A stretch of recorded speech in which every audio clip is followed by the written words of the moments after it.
All right, thank you, everybody. Welcome to the Downtown Chinatown Neighborhood Board number 13. Go ahead and call this meeting to order at this time. My name is Ernest Carvalho, and I am Chair of Neighborhood Board 13. And we'll go to my right. Good afternoon. My name is Sean Fitzsimmons. I'm the Vice Chair. Thank you for coming this evening. Chulan Shuberkwa, good evening. Rossi Sokane. Lori McCartney. Robert Armstrong, good evening. Travis Thompson. Hi, good evening. I'm Kevin Lai. Thank you for coming tonight.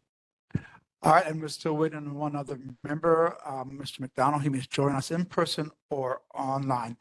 As we go through this meeting, board members, remember you have 1 minute to ask your question. We'll be timing those questions. Yes, you have 1 minute to ask your questions. Let's start off with public safety reports. 5 minutes each. Honolulu Fire Department, please. Down. Yep. Not seeing them or hearing them, we'll go ahead and move to Honolulu Police Department. Lieutenant Segusio, please. 5 minutes. Good evening, everyone. Lieutenant Segusio representing the District 1 Community Area Responsibility. I hope everyone is doing well tonight. Get right into the stats to keep my time short. So motor vehicle thefts are down to 7. From the previous month of March is 8. Burglaries is 3. Previous month was 4.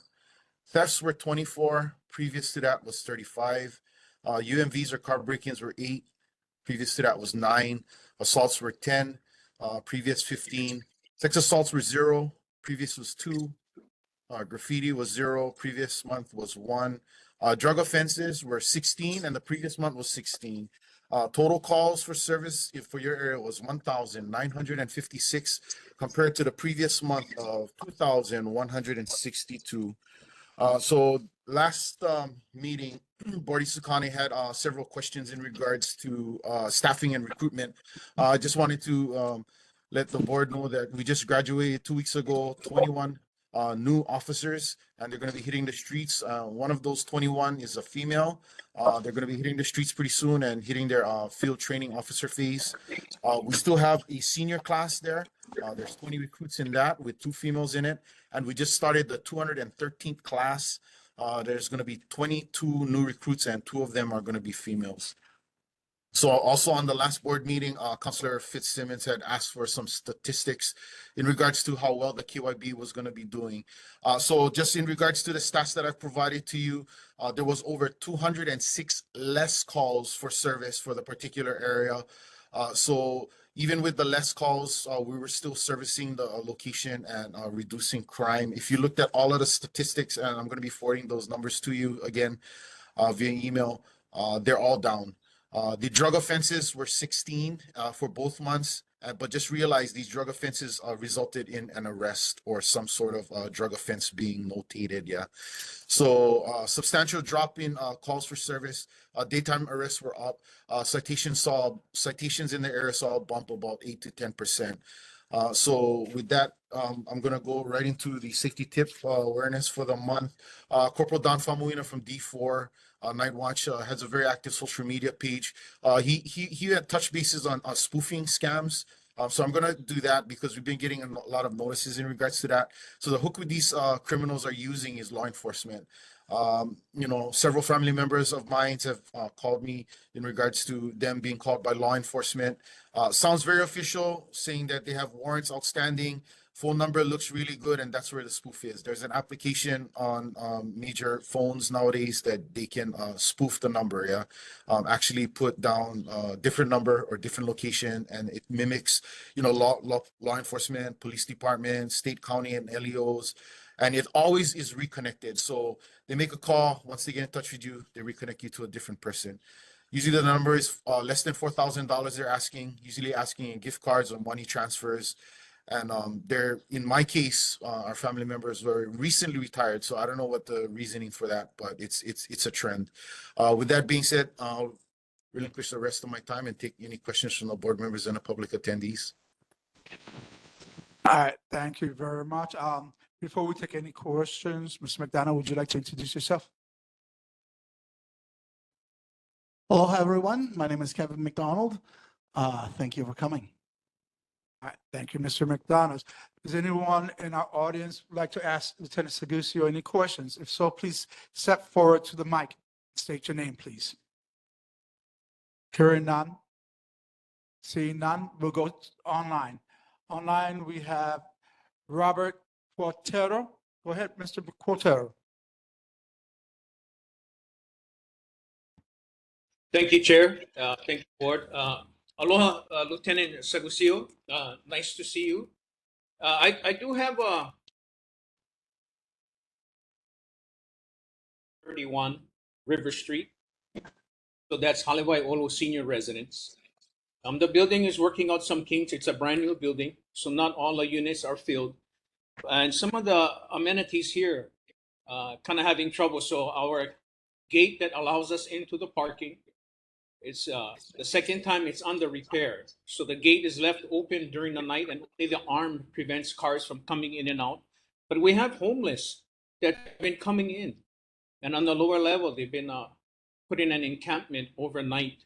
What can we do to protect against this? Is 911 our best option, which is what the tenant has been doing or the tenants have been doing? But is there a more direct number or a way we can help to stop people coming in, the homeless, and camping in our lower level?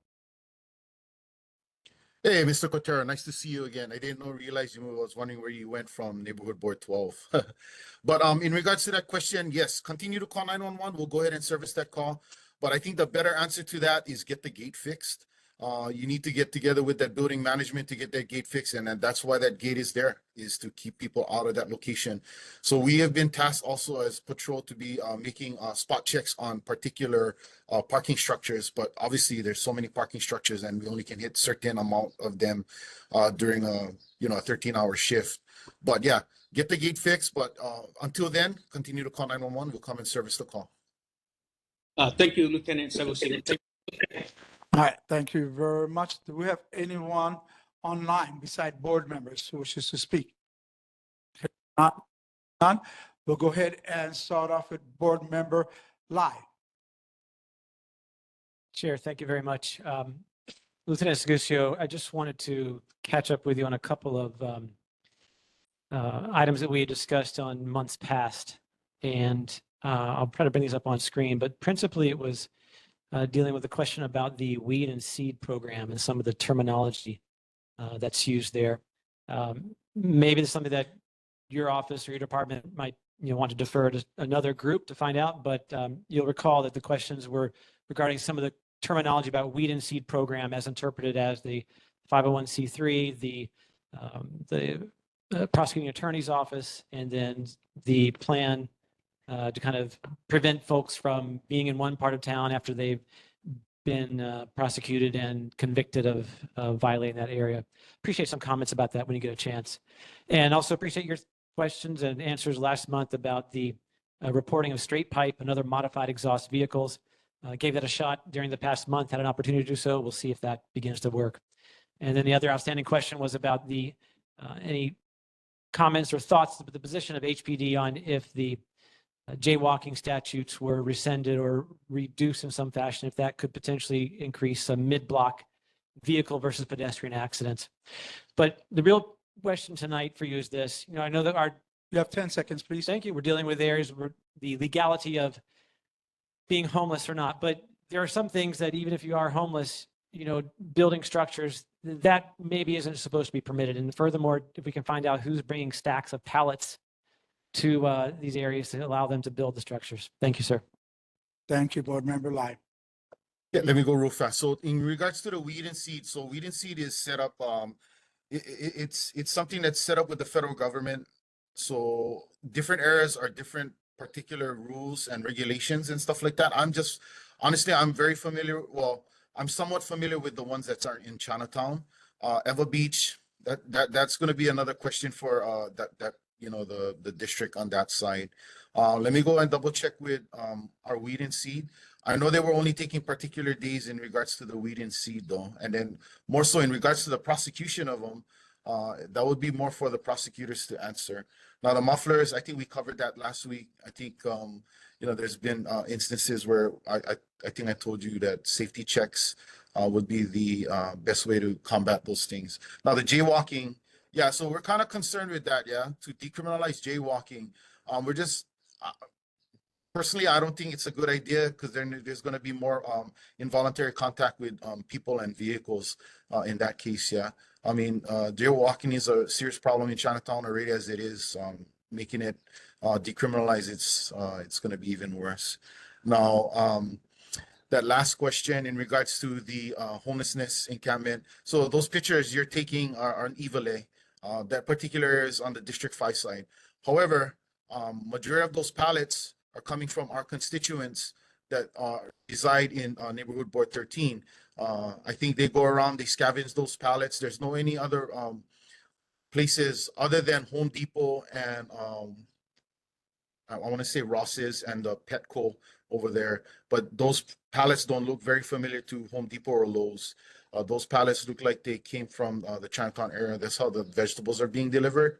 So maybe we can talk to our constituents on making sure that we take care of those things. We've been sending out bulky pickup to remove all of these pallets and building materials, as we call them.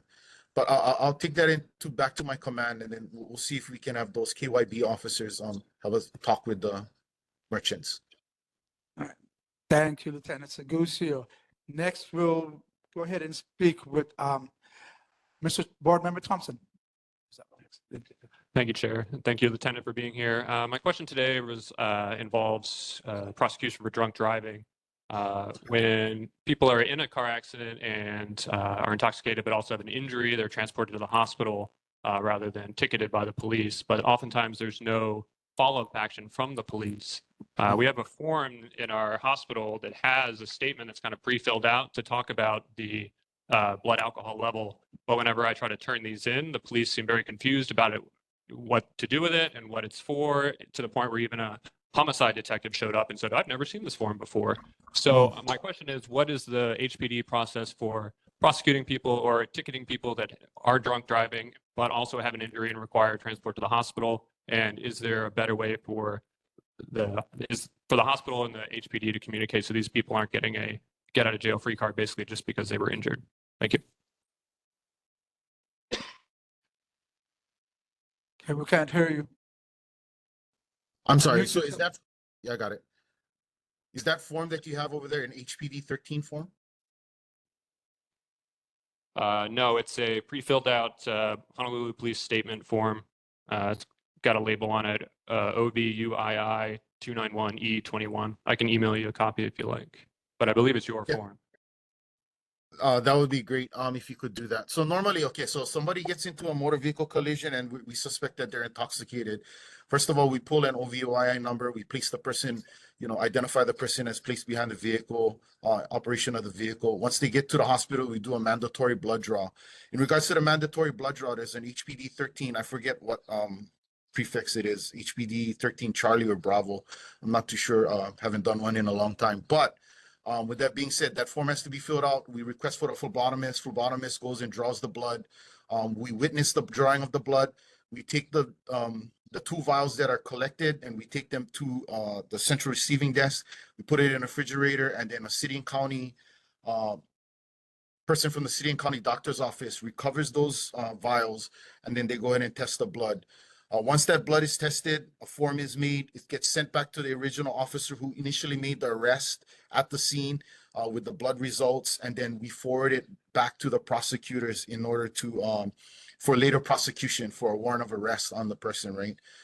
Because obviously we're not going to be taking this individual after they're injured. We're going to draw their blood and we're just going to remove them from the hospital and take them to jail. We're going to defer the arrest, the actual official arrest, to a later time after we get the blood results and in that regard. But it is a mandatory blood draw.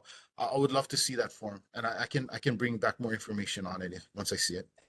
Okay, I'll let you do a follow-up.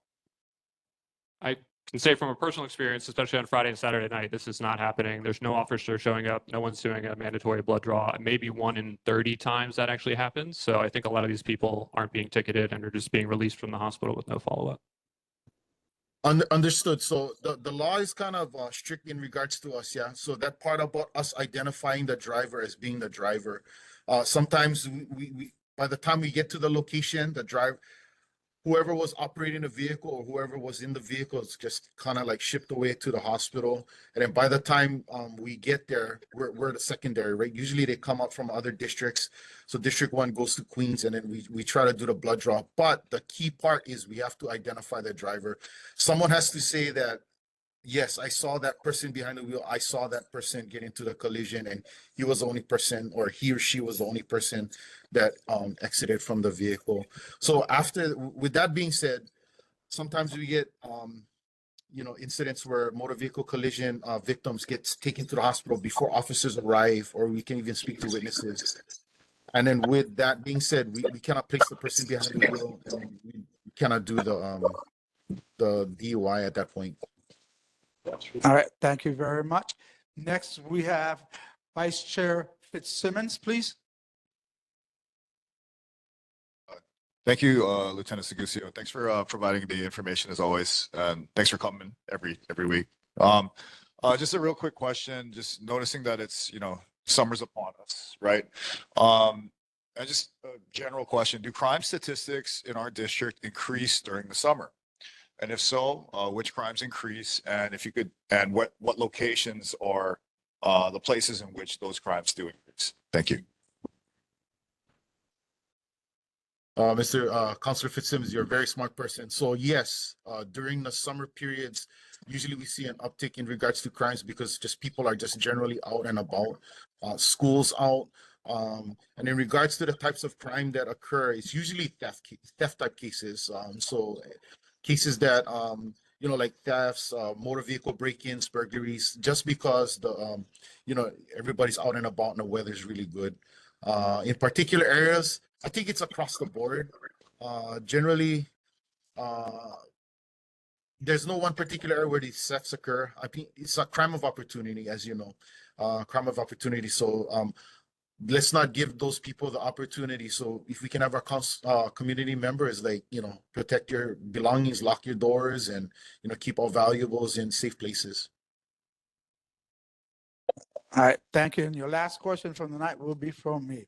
So on April 19th, we were privileged to get to see a unit walking down through Chinatown. The unit was a K9 unit.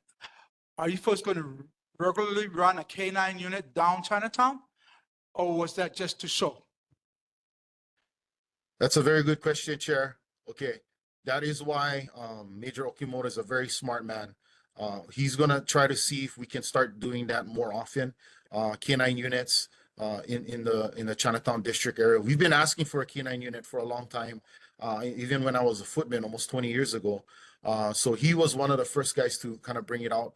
We're doing an initial trial period in regards to the K9. It's a little bit difficult in regards to K9 unit in Chinatown. And the reasoning to that is all of the smells, the food, all of the things that can distract the dogs and stuff like that. But it's a start. We're going to try to see if we can continue it. I think it's going to be a great thing if we can. All right. Thank you, Lieutenant Segusio. We really do appreciate you. We'll see you next month. All right. Thank you very much. Thank you. All You right. guys have a good night. Thank you. Next, we're going to move to item 3, presentations. So A is supposed to be present the potential Kahali development because of scheduling conflict and another meeting that the governor's coordinator, John Mizuno, has to be on. He cannot make it. Plus, he didn't want to do this online, which was his intent because of the other meeting. And he asked if he could be moved to June. So I moved him to June, and he will be here in person with all the staff to talk about the Kahali coming up. So that being said, we'll move on to item B, reimagining downtown. Avalon Group's plan to improve downtown Chinatown and redevelop the former Walmart on 4th Street. Yeah. So I believe we're hearing from Ben. Ben, I can't pronounce your last name properly, so if you will do that for us. Yeah. I'll take this mic if that's okay. My last name is Dukchitra. It's Thai. You can just call me Ben. Right, my colleague Liana here will be sharing the presentation. While she gets set up, I thought maybe I'd start by just introducing myself and Christine Camp. She's on the WebEx right now. If some of the folks in this room on the call aren't familiar with Christine's story, it's really an amazing one. She moved with her family to Hawaii when she was 10 years old from Korea. She started her career right here downtown. I think she took the Abe Lee real estate class in the basement of Davies Pacific Center. Some of you may know that. And from there, she rose through the ranks of some of Hawaii's biggest companies in real estate, Castle and Cooke, Alexander and Baldwin. And then 25 years ago, she started her own company, Avalon. And in the intervening 25 years, Avalon has grown to $1.2 billion company, 1,100 housing units we've built, 2.3 million square feet of retail and commercial space. We've built schools, we've built training centers, housing, retail, commercial. It's really an amazing story, and Christine has led that. She's Hawaii's own, and we're very proud of that. Me personally, I am not from Hawaii. I was born in New York City and raised in New Jersey. I started my career as an urban planner. I was a municipal urban planner for the city of New York and state of New York. Also, about 25 years ago, I worked creating mixed-use communities. And then after the September 11th attacks, I worked to help downtown New York recover from that. So not only the site, the World Trade Center site itself, which now has a beautiful museum and performing arts center, but also the downtown New York neighborhood itself, which before was, workplace. After 5 o'clock, there's nobody there, but today is a beautiful, thriving mixed-use community. So I'm sort of coming full circle, which, I'm very proud of and very glad for. And what's different is not only 25 years later, and I'm in a different seat, but the team that we have, Christine, all the folks at Avalon, including my colleague here, Liana, also our colleagues at Berkshire Hathaway here, and importantly, the neighborhood board, everyone at this table, all of the concerned neighborhood residents in this room and our elected officials. We're very thankful that we're all rowing in the same direction, so to speak. You'll see in this presentation, there are a lot of other stakeholders that also share our vision collectively. We may differ in the details possibly, but we all know that we love this community. We're part of this community, and we want it to thrive and grow. So right there, we're off to a great start. And so with that, let me just sort of kick it off. So maybe the next slide. So you've all seen, these stories about revitalizing downtown and all the things that are going on in downtown and Chinatown. So what does that actually mean? Next slide. We at Avalon did a tabulation. You can't read this on the screen, but what it says is there are $1.8 billion, billion with a B, of activity going on in downtown already. Like, it is happening, it is real. So this isn't an idea. This is real stakeholders, putting a stake in the ground, no pun intended, and really supporting the community. So what does that look like? Next slide. Here's just a general map of everything that's going on. Again, apologies that's difficult to read on the screen, but everything in the pink is residential. The orange is hotel. Blue is Hawaii Pacific University, as we know, is a major stakeholder here downtown. The red is office revitalization. And then just to orient you, the yellow line up the middle, that's 4th Street. Okay, next slide. And so just as a quick aside, it's something that we at Avalon, think about. This is the boundaries of the Chinatown Historic District. Within the Chinatown Historic District, because it is a historic district, it's kind of difficult to do real estate work, renovation work, development work, because of the regulations. It takes time, it adds cost. So it's really difficult. So we just have this slide here to put an asterisk in there to our friends at the neighborhood board that, if ever, you have the capacity to help, foster a more cooperative and streamlined process here, we would definitely be on board to help you with that. Next slide.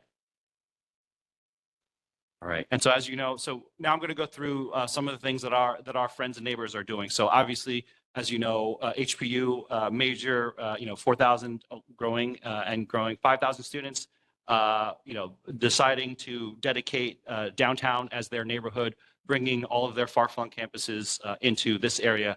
Will bring life, will bring customers for our businesses, tenants for our residential buildings, et cetera. So it's always a good thing. Next slide.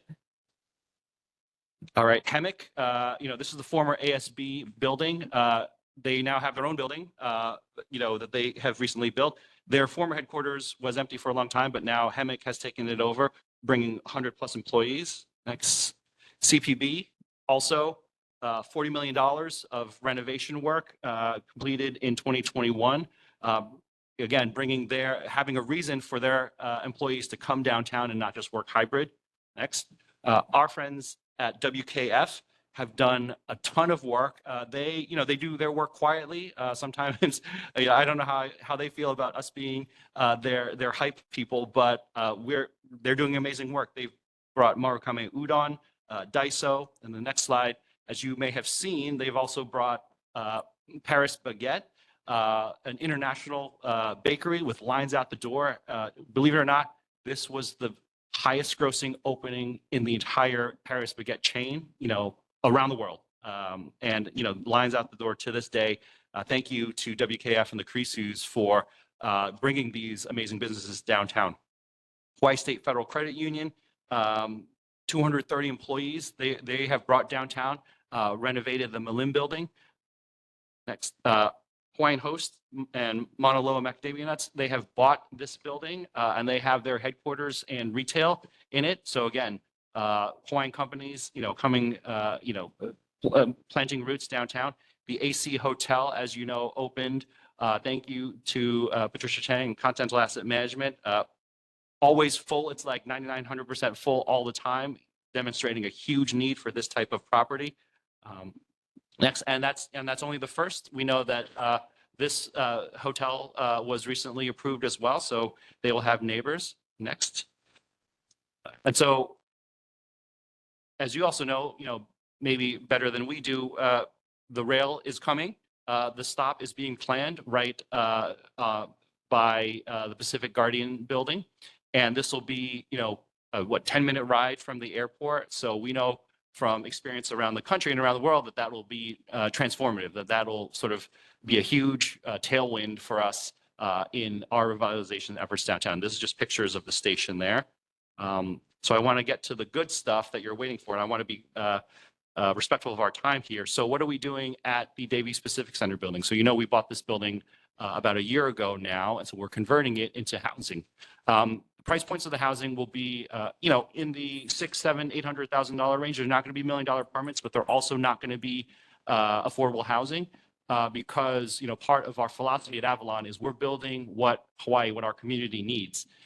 There's a good amount of affordable housing. There's a good amount of luxury housing. This is sort of missing middle housing, as people call it. It's one of the needs that we have identified, and so we're going after it. And so the next few slides are just some photos of what that'll look like. We're going to re-landscape the courtyard and create a whole new retail experience and restaurant experience on the ground floor, bars, restaurants, shops. Next slide. This will be the lobby. The second floor will be lobby and amenities for how people live and work today, which is to say there will be co-working space because people work hybrid. And the folks who live here, hopefully they'll be able to just walk to their office, a few blocks away because downtown is a major work center, of course. And then there'll also be customers for food and drink, entertainment, shopping, here downtown and in Chinatown, which, as we know, a lot of our neighbors and our businesses locally are really hurting from the hybrid work patterns that exist today. So this is a shot of our beautiful double height lobby. And then our fitness center. And yeah, we can just scroll through these. And our units, very beautiful, tall ceilings, our outdoor patio. Okay, and then some of you may know this already, and if not, we have learned that if you've been to the Seattle Space Needle, there's the Chihuly Museum, the glass artist. They are coming into this building across the street from Pacific Guardian Center, across from Nimitz Highway. So that's going to be a beautiful museum and art experience that will help bring life and activity to this part of downtown. Okay, next. So this is one of the other projects that we're doing is on the block that includes Walmart. So this is a project on the other side of Walmart, so to speak, along Hotel Street and Bethel Street. We're looking to also create housing here. We don't fully have all the plans yet, but this is going to be, again, that sort of need for missing middle housing. It could be affordable housing. It could be student housing because we're also working on, next slide, we're working with HPU to build their College of Natural and Computational Sciences laboratory building. Some of you may have seen this already. So this is what it looks like now. It's the building on 4th Street Mall next to Walmart. You may think, oh, it's just easy, just put some lab materials inside. But no, this is what it looks like on the inside. It's completely torn out, but it will be opening this coming August. Next slide. So it will be this beautiful state-of-the-art technology, biotech lab. So we're super excited about it. And this is what it's going to look like on the outside. So that's happening soon. And then, drum roll, please, we're Walmart. So we bought the Walmart property, and what it's going to be is it's going to be a center of activity for the community. We think of it as a place that has recreation, that has entertainment, food and beverage. It'll be a gathering place for the community because, the Hawaii Theater is obviously right next door. The park is right next door, so it's an obvious use for it. It will also have a destination dog park. So you may know, as we know, the sidewalk on King Street there is extra deep, right? It's a perfect place to have an indoor-outdoor area for dog activities. And we know that walking your dog, is one of the activities that people do. And you wind up seeing each other, knowing each other, learning each other's pets' names. You might not even know your own names, your neighbors' names, but you'll know each other's pets. Obviously, dogs are, are fur babies these days. And so we are going to create a space for them and for people who, and their human parents to gather. And so this will be a critical part of the Walmart development. Also, as you may know, pickleball is big. In fact, I just saw a group playing pickleball up the road here just the other day. There's never enough space. You may have heard all these radio stories about it on HPR. So we're building a pickleball space. These are just some sample images. We can just scroll through these. I see that we're coming up on our time here. And we're also going to... You're fine. Oh, okay. Okay. Oh, thank you. Well, so yeah, so these are just some images. Again, we are right now mocking up pickleball courts. This is a pickleball-like sport called padel. If you've heard of it, it's like a combination of pickleball and racquetball with sides. So we know that a lot of interest in these racket sports. Here's some exterior renderings of what it could look like. Again, there could be housing on the other part of the block, but on this, the sort of former Walmart, Liberty House, Macy's building, we're gonna add courts on the ceiling. It could be padel, it could be batting cages, it could be a golf simulator. But it will be things that people want to go to, participate in, like a sort of adult Dave and Buster's, right? And it will also have food and beverage, bars, restaurants, retail. Next slide. Outdoor space, maybe for neighborhood board meetings, for example, potential facility for that. And then, so our key takeaways are that we're not alone. So Avalon is not the first, and we're not the last. We're not even the latest. We have all sorts of fellow downtown stakeholders who are doing tons of stuff. And so we are happy to be our participant and do our part in helping to revitalize downtown. And so there's a seismic wave of investment, as you saw in the earlier part of this presentation. And we are looking to really showcase downtown Honolulu's unique features to the rest of the island and the state, the country, and the world. All right, thank you. This Ms. Campon, did she need to say something? Since I think Mr. Ben did a terrific job. Thank you so much. That's what Harvard, Princeton, and MIT education does for you. So we've got really smart people putting all their efforts into revitalizing downtown. We're early stages in the redevelopment. There are several owners who are actively redeveloping along with us, but we're the most visible. You're not going to see the impact of our results for probably another year or so, permitting as what they may be. But most importantly, what we're trying to do as we make additional investments, we've now made 3 major investments. So we have Block 1, which is Davies Pacific Center. Block 2, what we call the Shark Campus, that high-rise site with the HPU lab. They are going to be our tenant opening in August, and the Walmart building that Ben has shown you. the first thing and foremost thing that we're going to spend our time on is investing in security.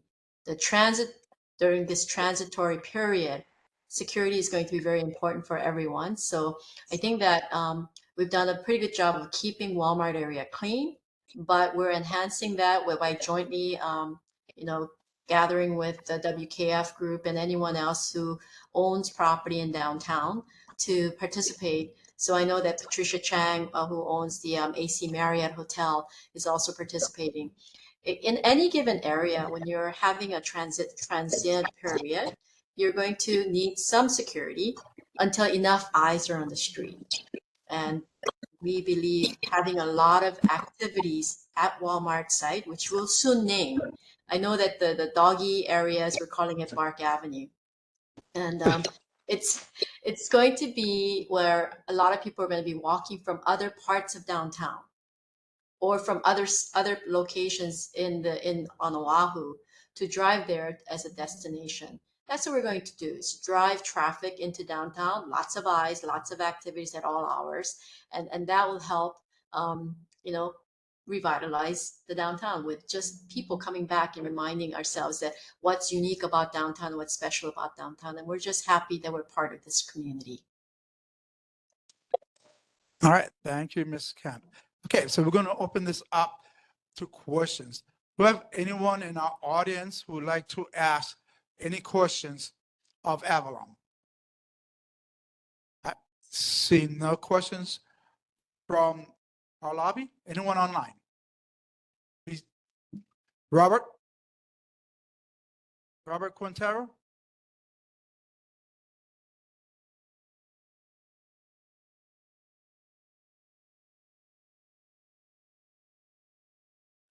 Robert, you're muted. Can you hear me?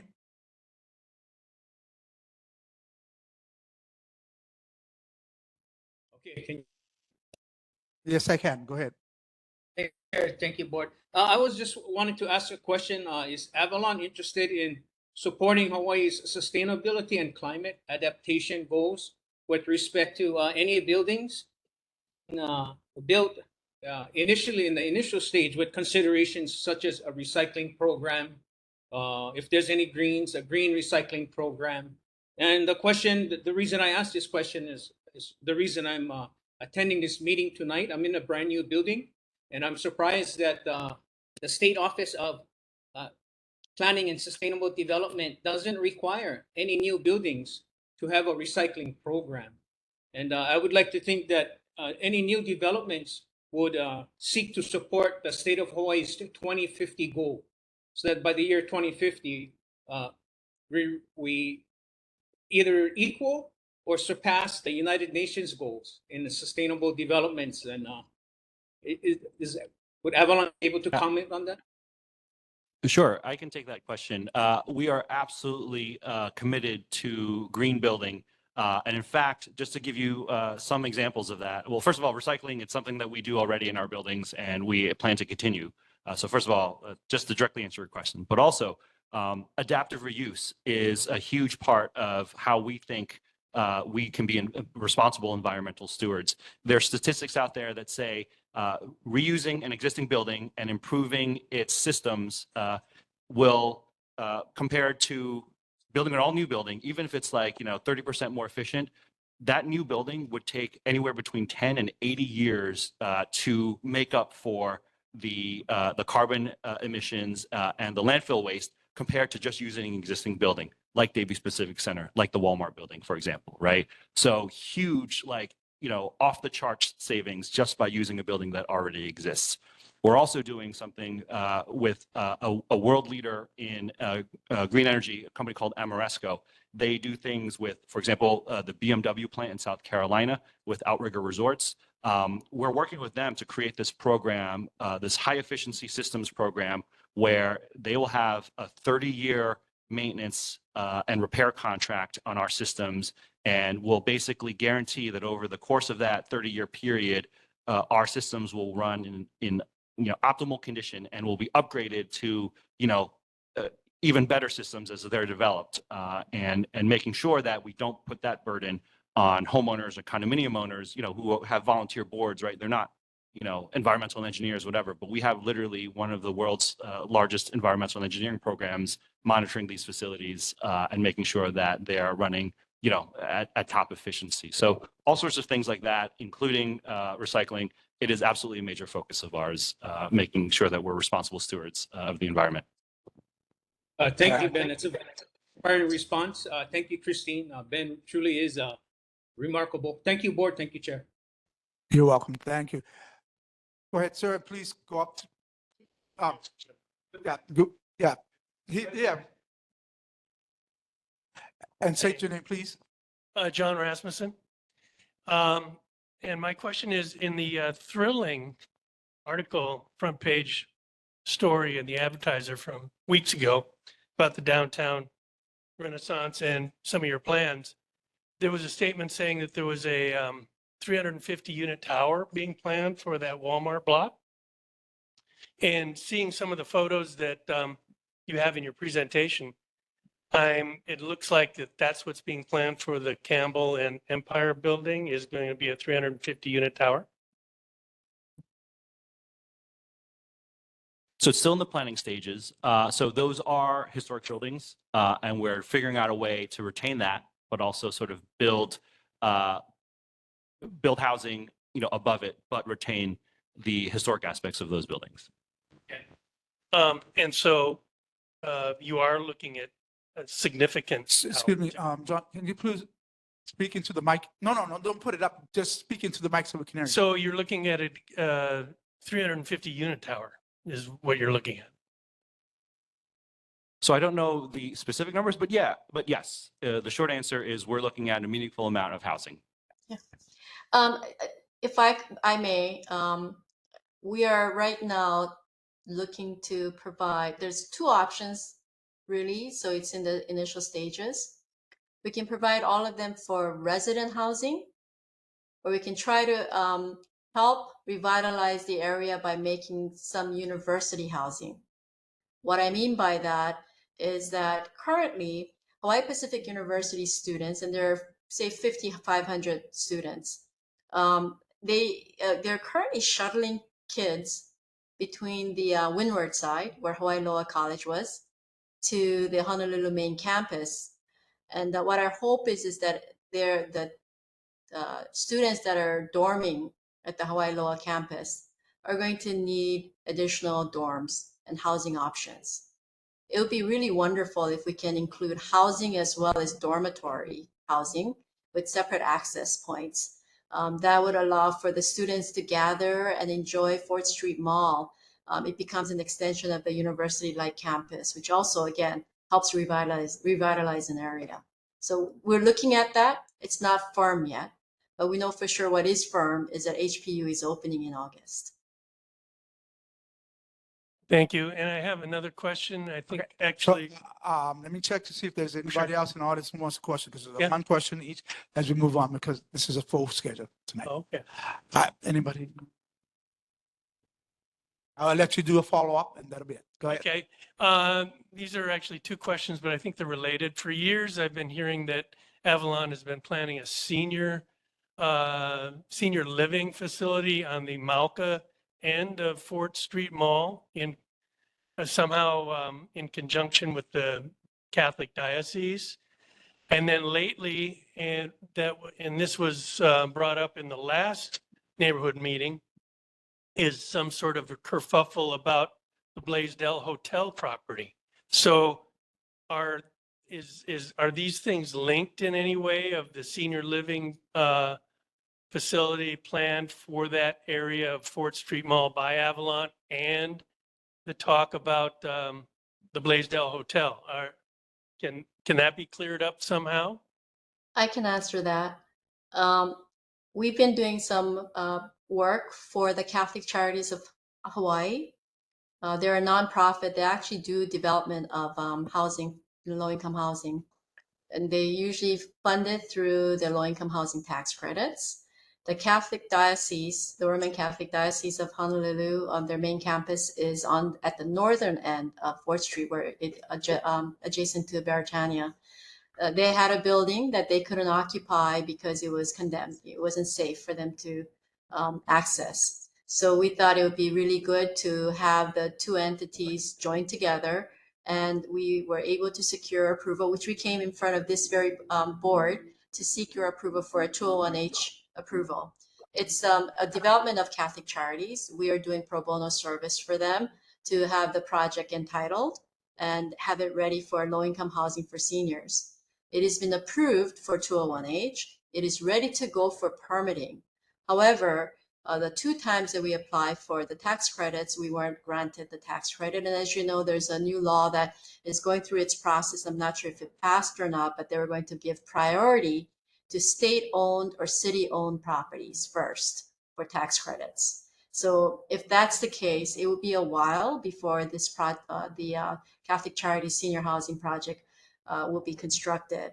We would love to have it done sooner than later. We think that it will really round up our, gap housing, dormitories, as well as senior housing along that street. And we think that that will really balance the community. But right now, the project requires tax credits, and we don't quite have that. But thank you for asking. We look forward to, hopefully next year, another application. All right, thank you. So, John, HB 2328 is the Bethel Block bill. That bill is dead. It died. Okay. So, but yeah, so don't, because he asked about the Blaisdell building. Yeah. Yeah. So, but just letting you know. So it's a tap. Okay. All right. Okay. Thanks. All right. We go ahead with board member Lai, please. Thank you, Chair. Kun Bin, Kap Kun Kap, thank you for your presentation. Three quick questions. Talking about the capacity of the building, specifically above the Walmart. At full capacity, do you know how many souls you might expect to now be walking around in the downtown area, hopefully again, generating foot traffic and our tax base? Can you estimate that based on your mix of room sizes and capacities? Secondly, the areas such as the luxury dog park and the pickleball / other courts, will that be fee for service or open for access? And then lastly, I know it's a ways out, but the security around the area, can you let us know that you're going to think about committing to having some sort of security presence, again, that can help us keep the area tame? Thank you. So I can start to answer that, and Christine, please definitely jump in. Okay, so one by one, in terms of how many souls are in the building, probably 1,000-ish, right, of people living there. And then in terms of people coming to do recreational sports or to do, to have dinner or eat or shop, drink, just a guess is probably, around that amount. And that is just purely a guess. But hopefully what'll be great about it is it'll be sort of, 24 hours a day, so to speak, 7 days a week. We'll just say 7 days a week, right? There'll be people who live there. There'll be people who work there. There'll be people who shop there, who play and do sports there, right? It'll be a real sort of community with a lot of different needs, and hopefully it'll build a whole set of businesses and services all around that to really sort of keep that whole environment active, in concert with, the Hawaii Theater next door and all those amazing shops and bars and restaurants that are in that area already. So that's the first thing. The second thing, so we're still figuring it out. It'll be open to the public for sure. So you'll be able to go play, we're still figuring out the operational model. In fact, I think, we have a meeting, coming up with folks who do this for a living, who run these types of facilities. And so we don't have any answers just yet, but we're definitely looking at that in detail and trying to make it as broad a base as possible. And then the last question about security. So we are absolutely, it is of top focus of ours, security. So the specifics of whatever plan we come up with, we don't have specifics yet, but it is absolutely a priority. We're working not just alone, but with all of our neighbors in the area to develop a comprehensive security plan that, will, just like Christine was describing, will really sort of, help make everybody feel safe and feel comfortable, going to these types of facilities. And hopefully that'll be kind of a virtuous cycle where we won't need to, have such a, visible presence going forward. Thank you. Next up. I'd like to add to the security. We've actually agreed to participate with WKF on the enhancing security. So there will be another golf cart, because you see there's one cart now that's really going around the block on 4th Street area. We're going to be adding, as a result of our participation starting this month, you will see another cart, another team securing the area. So it will go from AC Hotel to the Bethel block and back down to 4th Street Mall. So we should have more presence. It's at a significant cost. I can tell you that it's not cheap. We're talking about 6 figures per month. So, it's one that cannot be sustained for a long time. But we do want to make sure that during this transition period, while we're building out, that we have a place that people feel safe. Thank you very much. Next, we'll go to Vice Chair, Board Member Fitzsimmons. Hi, Ben. Thanks for the presentation. I've a couple questions. Number one, this Walmart plan sounds interesting. Dog park, pickleball courts. I can't really picture it in my head. Do you have anything that's like a similar structure you can make a parallel to that we can kind of conceptualize? That's number one. Number two is, are you planning to charge an admission fee to utilize the structure for community members? If so, what are the contemplations regarding that? Ms. Camp, regarding the security, we appreciate very much your commitment to security during the transitory period and the priority placed on it. Are you working with HPD to coordinate your security efforts, or is it just independent security guards driving around the block? Because we brought that up previously with respect to the other private security forces that were employed. And lastly, has there been any discussion as to how, if that 350 unit structure will be dedicated to student housing, how that would impact the cost of residential housing downtown? Sorry, it's a bunch of questions, but yeah. So maybe I'll try to answer the first few questions, and Christine, please jump in. So in terms of reference facilities, again, I'm from New York City. There's a place called Chelsea Piers. You could probably look it up. And I guess, like I said, Dave & Buster's for adults. I mean, Dave & Buster's is for adults, but you know what I'm trying to say, right? Like something that is not necessarily video games and arcade games, but someplace where, for example, all the local businesses, they can have a pickleball league, right? Softball, was a thing. Tennis was a thing in the past. People go golfing, but this is where, your company can have a league. It helps bring people downtown, to your office instead of just working from home. It also brings activity into the facility. Similarly, there is food and beverage. There's restaurants, there's bars.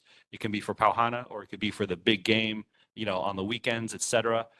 So it'll just be a facility, and there'll be rooms to rent. Like, we were joking earlier, but I think it's absolutely a place where, you could have a neighborhood board meeting, right? In terms of cost, again, we're still figuring that out.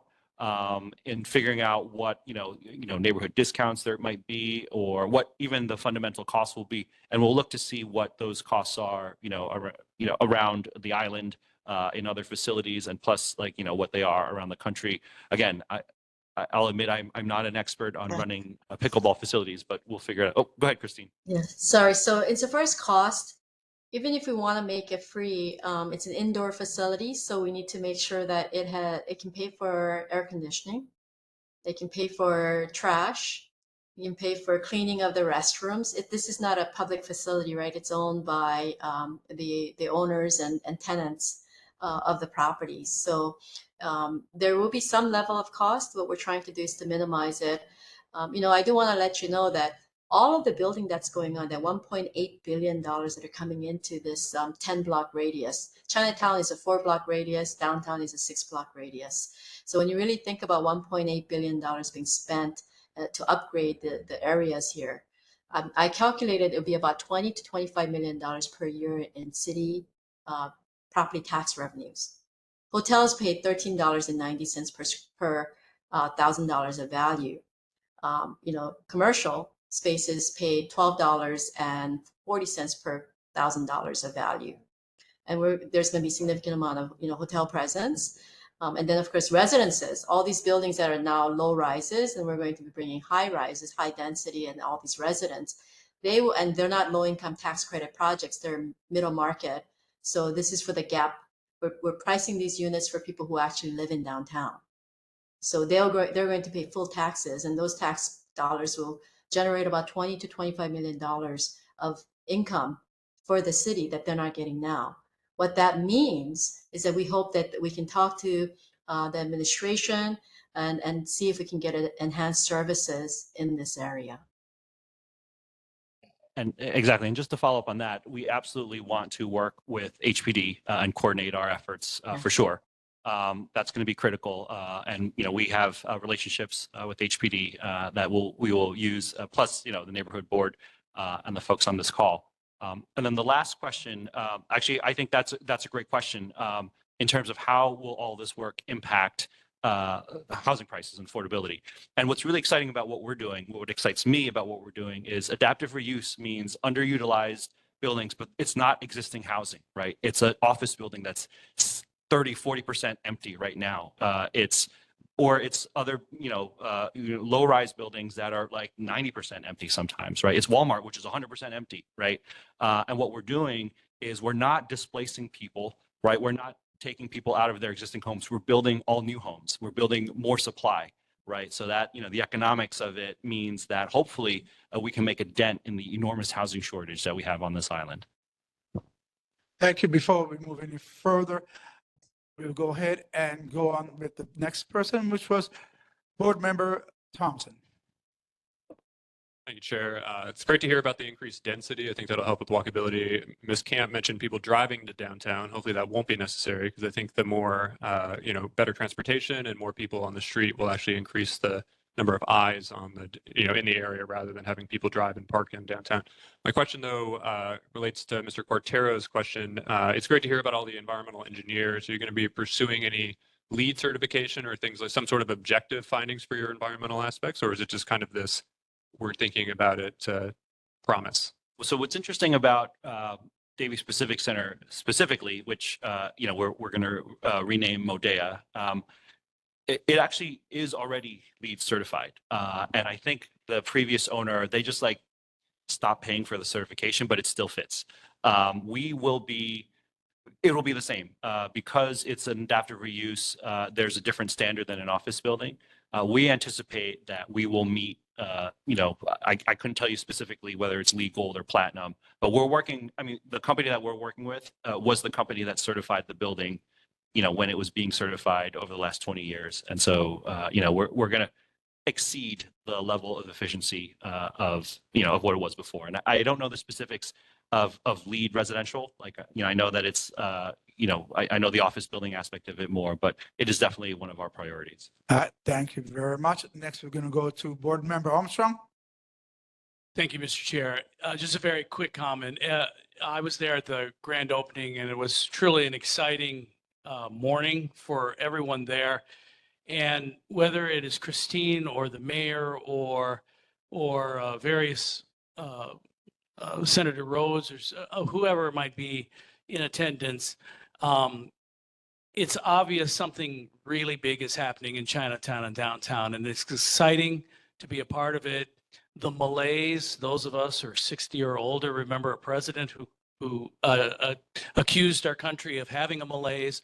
The malaise of our neighborhood is over, and it's going to take a while for us to get there, and there's got to be some bumps along the road. But I just want to personally thank you for giving us a shot in the arm and some much needed hope, along with those leaders that I mentioned, because it's very welcomed. And now we need to work on getting small business into our community, and we are going to have the most dynamic and fascinating neighborhood in this state. All right, thank you. And next, I believe it was Board Member McCarney. Good evening. Thank you. I'm very excited. I actually was thinking of moving, but then when I heard about all the things that were happening downtown, decided to stay. Actually, that was pretty interesting. So thank you for that.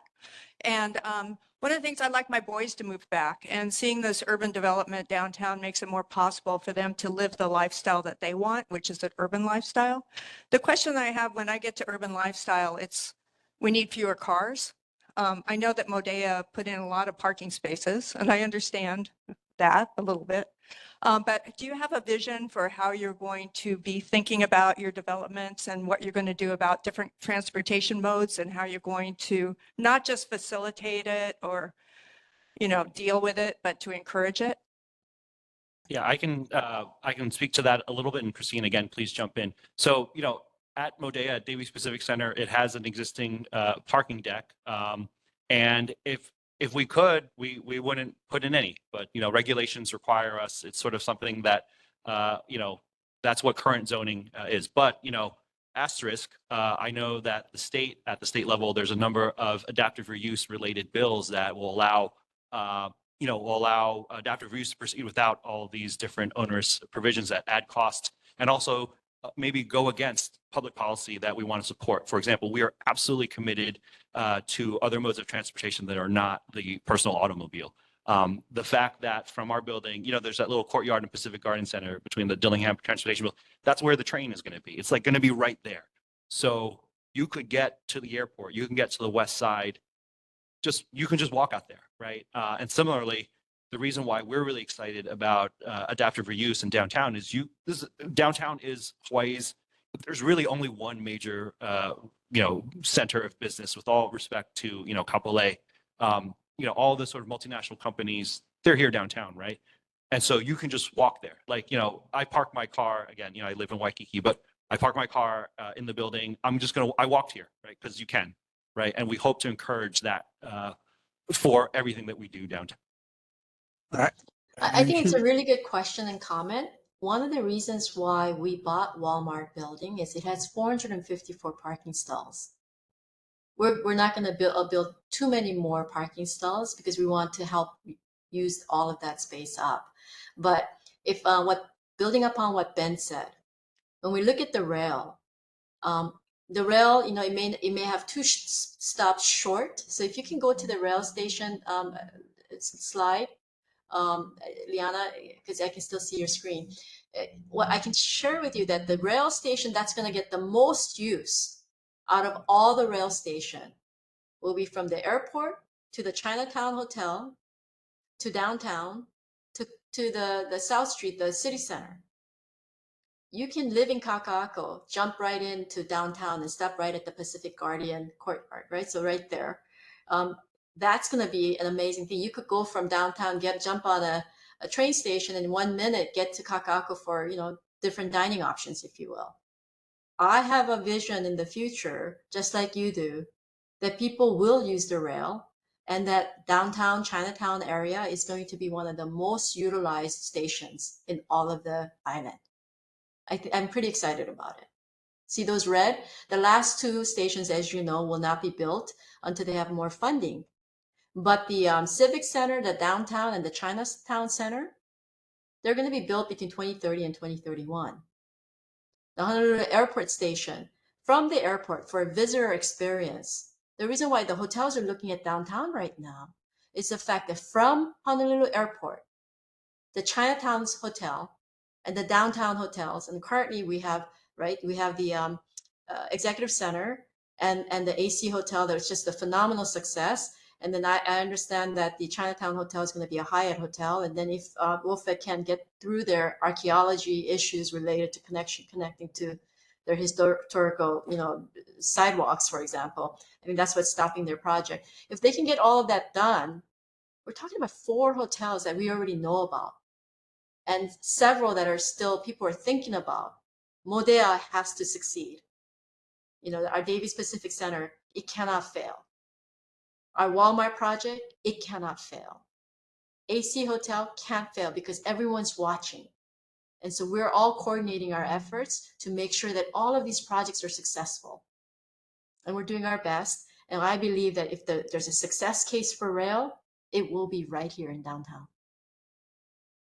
All right, thank you. So I need to really get this portion wound it down, but since everybody else on this board spoke, we're gonna go with Board Member Isukani, then Board Member McDonald, then I'll close it out.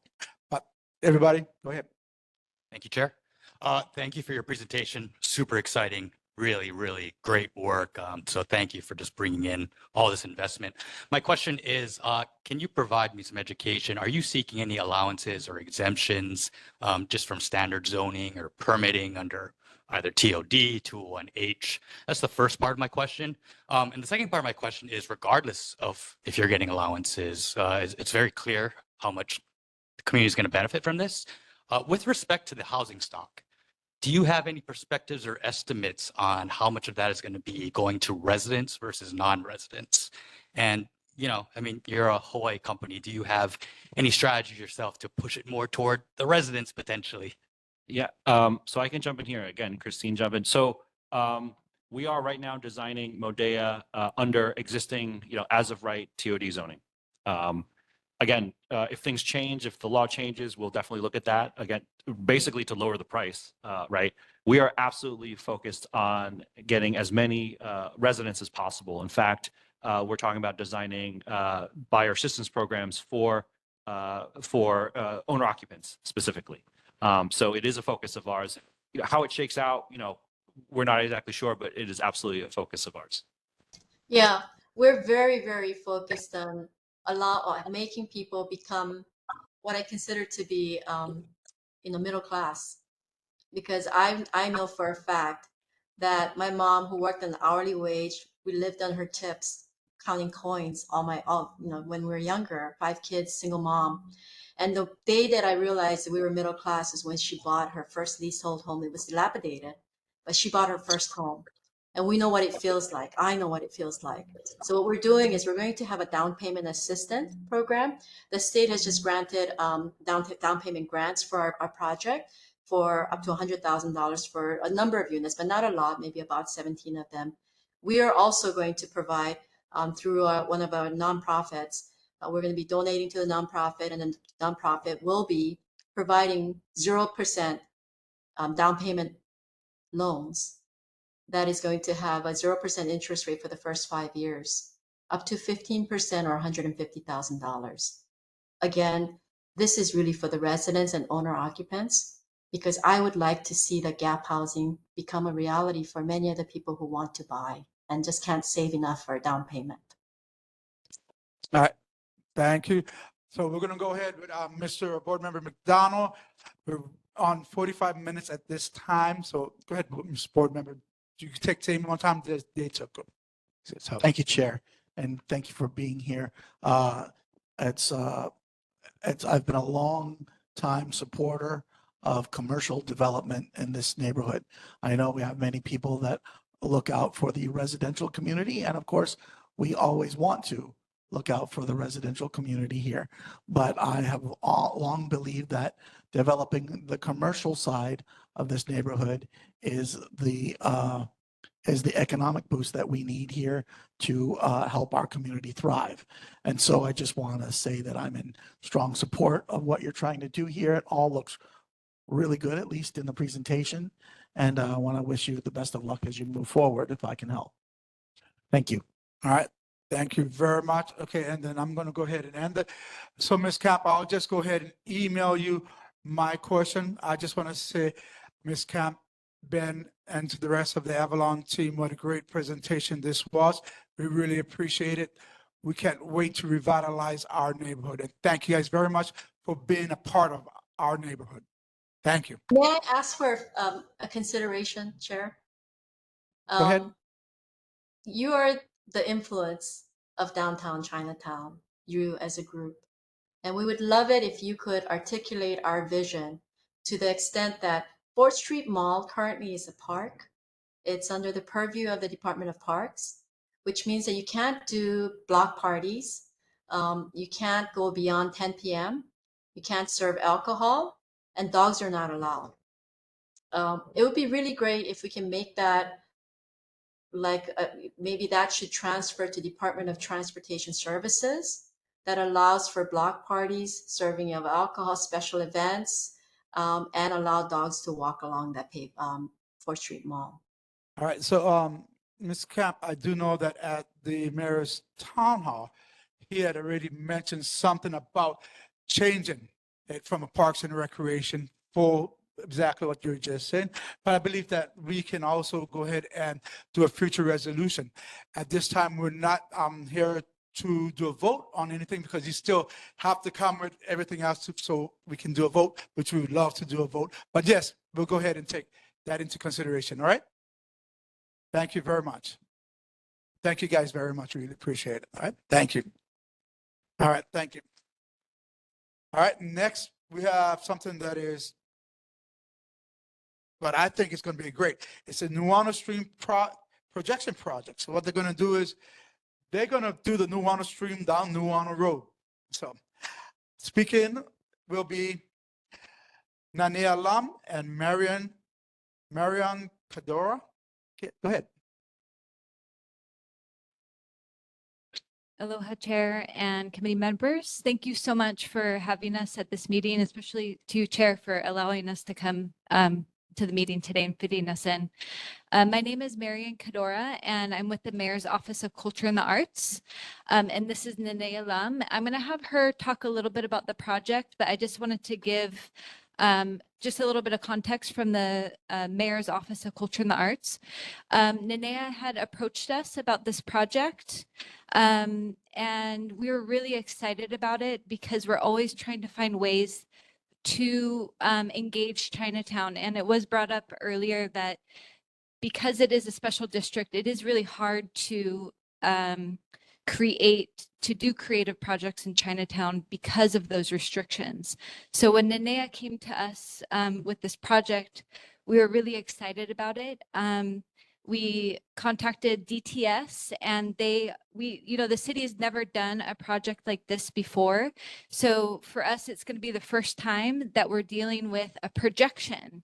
And so basically what it is it will be a video projection that will be projected from the top of Downtown Arts Center on Nuuanu that will be projected onto the road. And Nanea will talk a little bit more about the concepts of that. But for us, it's a really exciting opportunity to create a sense of place in Honolulu and to creatively tell some stories that are lesser known in the area. And it is a pop-up event. So this will basically take place on June 15th from 7 to 9 p.m. So it's just a 2-hour event. And I'll let Nanea explain it a little bit more. Hi, so thank you, Marian, for explaining part of my project and the collaborations I've had to make for the connection of installing this video. So I was granted by Native Arts and Cultures Foundation, and I'm their lift artist. So I have been talking about my idea to bring the perennial stream of Nu'uanu back into the community of Chinatown. This will be done by video projection. So I've been researching the flow of Nu'uanu stream, and I took my own videos and I'm cutting them together to tell the story of our water collection from the mountains flowing to the ocean. And at nighttime, we're going to be projecting this video onto the street so that the public can interact with it. They can celebrate a memory that they've made with the stream. And the video that is taken from this one-night event will be housed in the state archives. So talking about contemporary art and the precedent of public art being given for free to the public through artist ideas and connection with Mayor's office. We're also inviting the Pacific Arts Festival constituents and organizations that are presenting with the Pacific Arts Festival. And so I'm excited to talk about all of our water issues, but mostly just to share an emotional experience to public art having to do with our cultural value for fresh water. Thank you. Is there anything else to say or you taking questions? I think we stop for questions. Yep. Okay, so this is something that we will be voting on. So let's ask questions. Is there anyone in this library who has any questions? Nope. None? See none? Is there anyone online? Mr. Quatero, go ahead. Sir, can you hear me? You're muted if you're speaking. Very inspiring. Actually, I just moved into neighborhood board 13, and I was just wondering, just a question.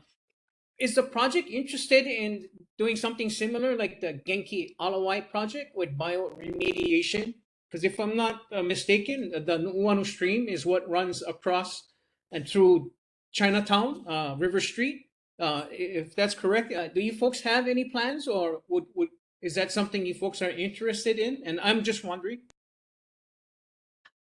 I can answer with the kind of connected themes. I'm always interested in being able to extend this public art project into communities and their concerns for memorializing their perennial streams. So I've been doing research on streams that have been diverted, and Nu'uanu Avenue diverts the path of the perennial stream. So some of these concepts can evolve into different communities that have a similar water history.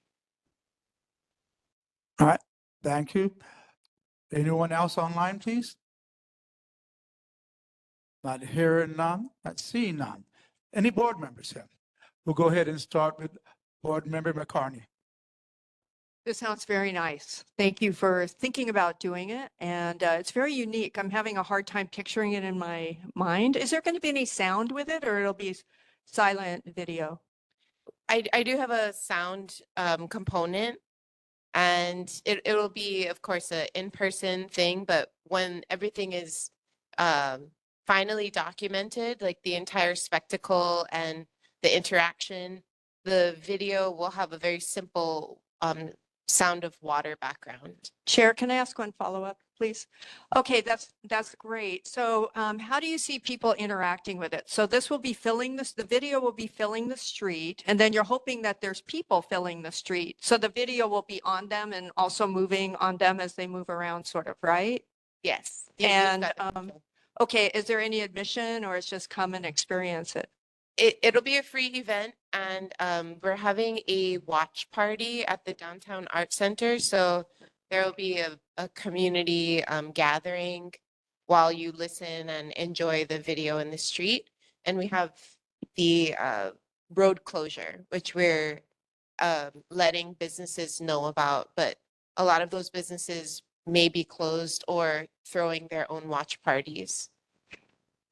All right, thank you. Any other board members have any questions? Board Member Lai, please. Thank you, Chair. Ms. Lum, I've taken the liberty of displaying one of the images that was in the handout that you had circulated so people get an idea of what's going on. So, a lot of things to think about here. So you're asking for a road closure, but I believe that's relatively later on in the evening. As you mentioned, it might not have that big of an impact, but yet it still may. Are there any, I don't know if that's a bus route that needs, any bus routes that need to be altered because of that would be one question. Secondly, the technology involved, how many projectors do you need? Who's funding this? And then again, as far as the interactivity, we'll just expect, or you're hoping that people will be walking around on this block, and will there be any other activities planned as well at street level? Thank you. So just regarding the street blockage, we will be, we're working with DTS on that. And there'll basically be two blocks that will be blocked from Pauahi to King Street. So it won't interfere with the bus routes. We'll have HPD on the corners to help guide people across the streets. So that the bus routes will still be able to pass through on the roads. And then regarding the sponsorship. So Mocha is helping sponsor this event. She actually has quite a few funders. So people are really excited about this. Yes, and so MOCA is helping with the permitting aspect of this, as well as some additional funds to help with the project and the projection. Sandy Pohl from Downtown Arts Center has been a really big advocate for this. So she's actually going to be having an adjunct program that's happening at Downtown Arts Center that will bring people, and she has quite a big following. Nenea actually also has a really big following of for her art practice. This is going to be happening in conjunction with FestPac. And Nenea did mention that this is a really large Pacific Island festival that's going to be bringing delegations from 28 nations around Oceania to Honolulu. So there's lots of things that are going to be happening during this time. Downtown Arts Center is going to have an exhibit. There's several different, there's a whole list of things that are happening that are adjunct to this. So there will be, we do anticipate that there'll be some, a good crowd that is there. And we'll be going around to all the businesses with flyers to inform them about the road blockage, to also invite them if they would like to participate in any way, because we're not really going to have anything between Hotel and Pauahi Street. So if businesses did want to utilize the opportunity for those 4 hours of the road blockage. All right, thank you. So only the number 4 bus will be affected by this. And at that time, they've been running so late. They've been running like 45 to an hour. They've been running really late lately because I catch that 4 all the time now. All right, we'll go ahead to board member Isokani, please. Sounds like a fun project. It sounds like you're looking for support, so I'd like to make a motion that we support the Nu'uanu Stream projection project. We got a second. Do we have any discussions? All right. Hearing no discussions, the board approves. This motion is approved. All right. Thank you very much. Thank you. After this, just, but no objections. Is there any objections? Yeah. Okay, yeah. Okay. I said no objections. There were no objections, so. You're good. You guys are good. Yeah, discussion. Good luck. No, I live at the Gateway, so a bunch of us are renting out the top 3rd floor to have a party up there. All that's going on. A lot of people already know about this happening. Oh, awesome. Thank you. All right, so Mr. next Chair. we're going to go ahead and move. Yes. Thank you, Chair. Just a matter of housekeeping before we get to it later on. If I could move that we amend the agenda for an item later on, so it doesn't interrupt our flow. So, yeah, I mentioned this earlier, but we'll just take care of it ad hoc at the time after Yeah. public concerns. yeah, so because I'm going to go with the agenda as it is right now. Right now we have public concerns, 2 minutes each regarding issues not listed on the agenda. Please, anyone in the audience here at the library that has anything to say? No one in the audience.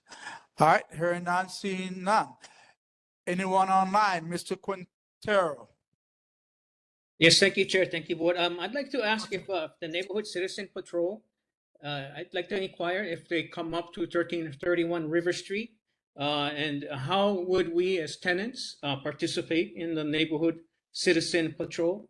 And also, I'd like to ask, the building is a new building, so I'm trying to spearhead a condo recycling program. I'm wondering if Neighborhood Board 13 works with any preferred nonprofit in condo recycling programs. So it's a 2-part, asking about citizen patrol and recycling program. Okay, so if you want to, you go ahead and email myself. And if you're going to stay around, you'll be able to hear Mr. Lai about the neighborhood citizens patrol, yeah? At this time, you can ask and put out your concerns. We're not allowed to answer questions, okay? Thank you. Thank you. Yeah, we'll move on. All right, no problem. Yeah. All right. Anyone else?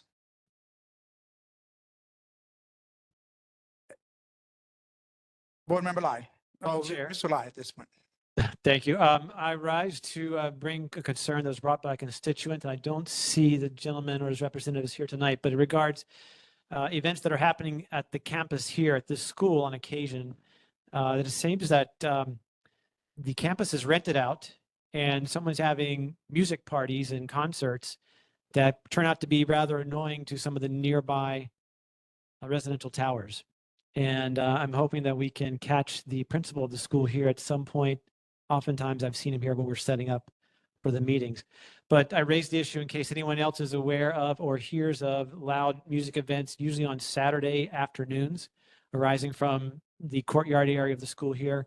If they can feel free to contact me, I'd be happy to help collate those events. Thank you. Anyone else with residents' concerns? Hearing none, seeing none, we'll go ahead and move on.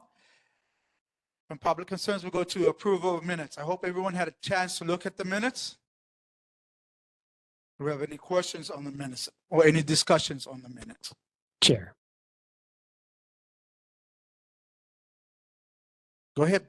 Thank you, Chair. Alderman Blau. I'll just note that for technicality's sake, although the current agenda does indicate approval of the written record for March the 4th, I believe it was actually April the 4th, that is fully reflected in the document that was circulated and posted to the Google Drive for the board members and the public to review. And so I would hence ask that we. I meant Sure. April. I meant March 4th, not April. It's supposed to be April 4th. That is We did correct. pass it. That is correct. So that's what's there. And I think without objection, I hope that we can approve and adopt rather the written record as provided for the board members to review. All right, so, yes, motion, right? Okay. Yep. Yep. Any discussion, sir? None? Hearing none? Any objections? All right, it carries over. It's approved with the change. Thank you. I didn't catch that. Yeah. Okay, new business. The next one is item A, letter in support of Bill 57 and 58 regarding the efforts to shut down illegal game rooms and City and County of Honolulu Resolution 23-228. I have personally, I'll always ask everyone, whenever there's any letters or resolutions, please look at this. And if you have any questions on this, please ask the questions. Sending in any information 45 minutes before the board starts is not, I don't know, in my opinion, it's very, very unacceptable, yeah? But because Mr. Lai went ahead and he put his own version, well, kind of crossed out the original version and added his version. There are two versions down of this letter of support. One is the original one, and I prefer to stick with the original. I understand the ending with warmest regards. I'm from Hawaii. I'm going to say mahalo. That's just all to it. I'm a Kanaka. I'm not going to say with warmest regards. I'm going to say mahalo. That's just how we are. I mean, I'm sorry, just because I wrote this letter, I've asked for help. We're running back on 2 months. We're either going to vote on it or we're not going to approve it. We're either going to approve it or we're not going to approve it. If anybody else has had the chance to even look at the revisions that Mr. Lai may have made the last 45 minutes before this board, about an hour maybe, before this board meeting started, then that's great. But you can look at this and all that. Kevin, appreciate everything you did. Sure. I am, as a Kanaka, I cannot change my way of saying thank you, and that's the way I do it. Chair, can I make a motion? Sure.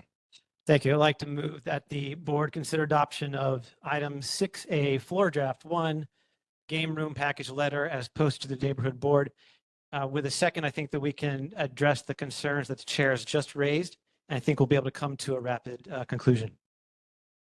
Okay. So before we even make that motion, can I ask, how many of you here on this board have had a chance to see the revisions? No one. Travis, one. So no one else. Okay. So we'll go ahead now. Is there a second? anyone want to second, McDonald, you seconded? Okay. Any discussions? Object. Chair. Go ahead. Thank you, Chair. I appreciate the chance. As you mentioned, this document has been around for a bit. I finally had an opportunity to take a look at it and did make some changes that I think are appropriate as far as terms of grammar and typography.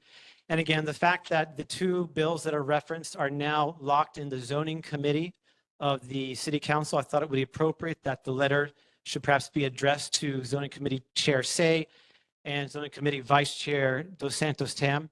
So that was one amendment that was made there. I provided hyperlinks to the bills so that people who are reading this document could learn about the actual bills that are there. I added as the third item of the list of portions of the game room package when summarized, something that we had discussed here for the past couple of months, describing what exactly was the content of resolution 23-228, which is the companion resolution to bills 57 and 58 about the penalties and attempts to request assistance when processing some of the violations that are perceived for the properties that are potentially housing game rooms. I think the letter here is important. The impetus here should be to ask the zoning committee members and or Chair Say to bring this out of committee or schedule a date for its next hearing. I think that's emphasized here in the letter. As I mentioned, it does now conform with plenty of other standardized items. I have, as we've been speaking, replaced the conclusion above your signature to mahalo. I've added a comma so that that would stand in convention with standard letter writing practices. With that in mind, I ask that the members here consider adoption of the floor draft one. Thank you.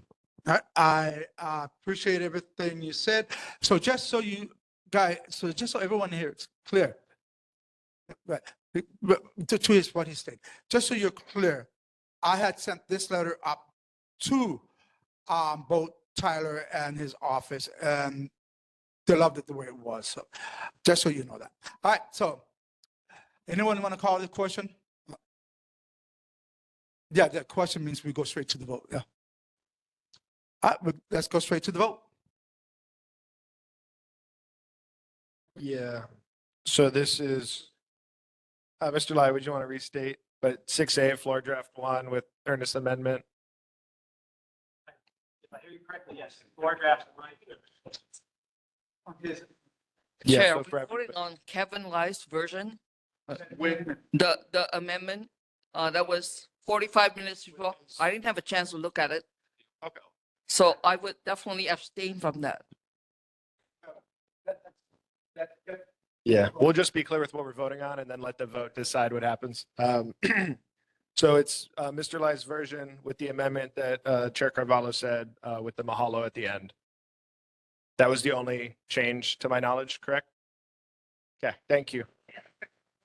As long as you know what we're voting on. Okay. All right, Armstrong. I hate being an A for a last name. Regretfully, I'm going to vote no. Fitzsimmons. Nay.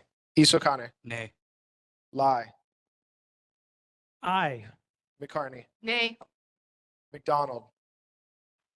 Schubert Quack. Nay. Thompson. Aye. Carvalho. 1, 2, 3, 1, 2, 3, 4, 5, 6. All right. Does not pass with 3 in favor, 6 opposed, no abstentions. Mr. Chair, Go ahead. I propose that we vote on the original letter in support. Okay. Do we have a second? Okay. All right. Any discussions? Go ahead, Board Member Lai.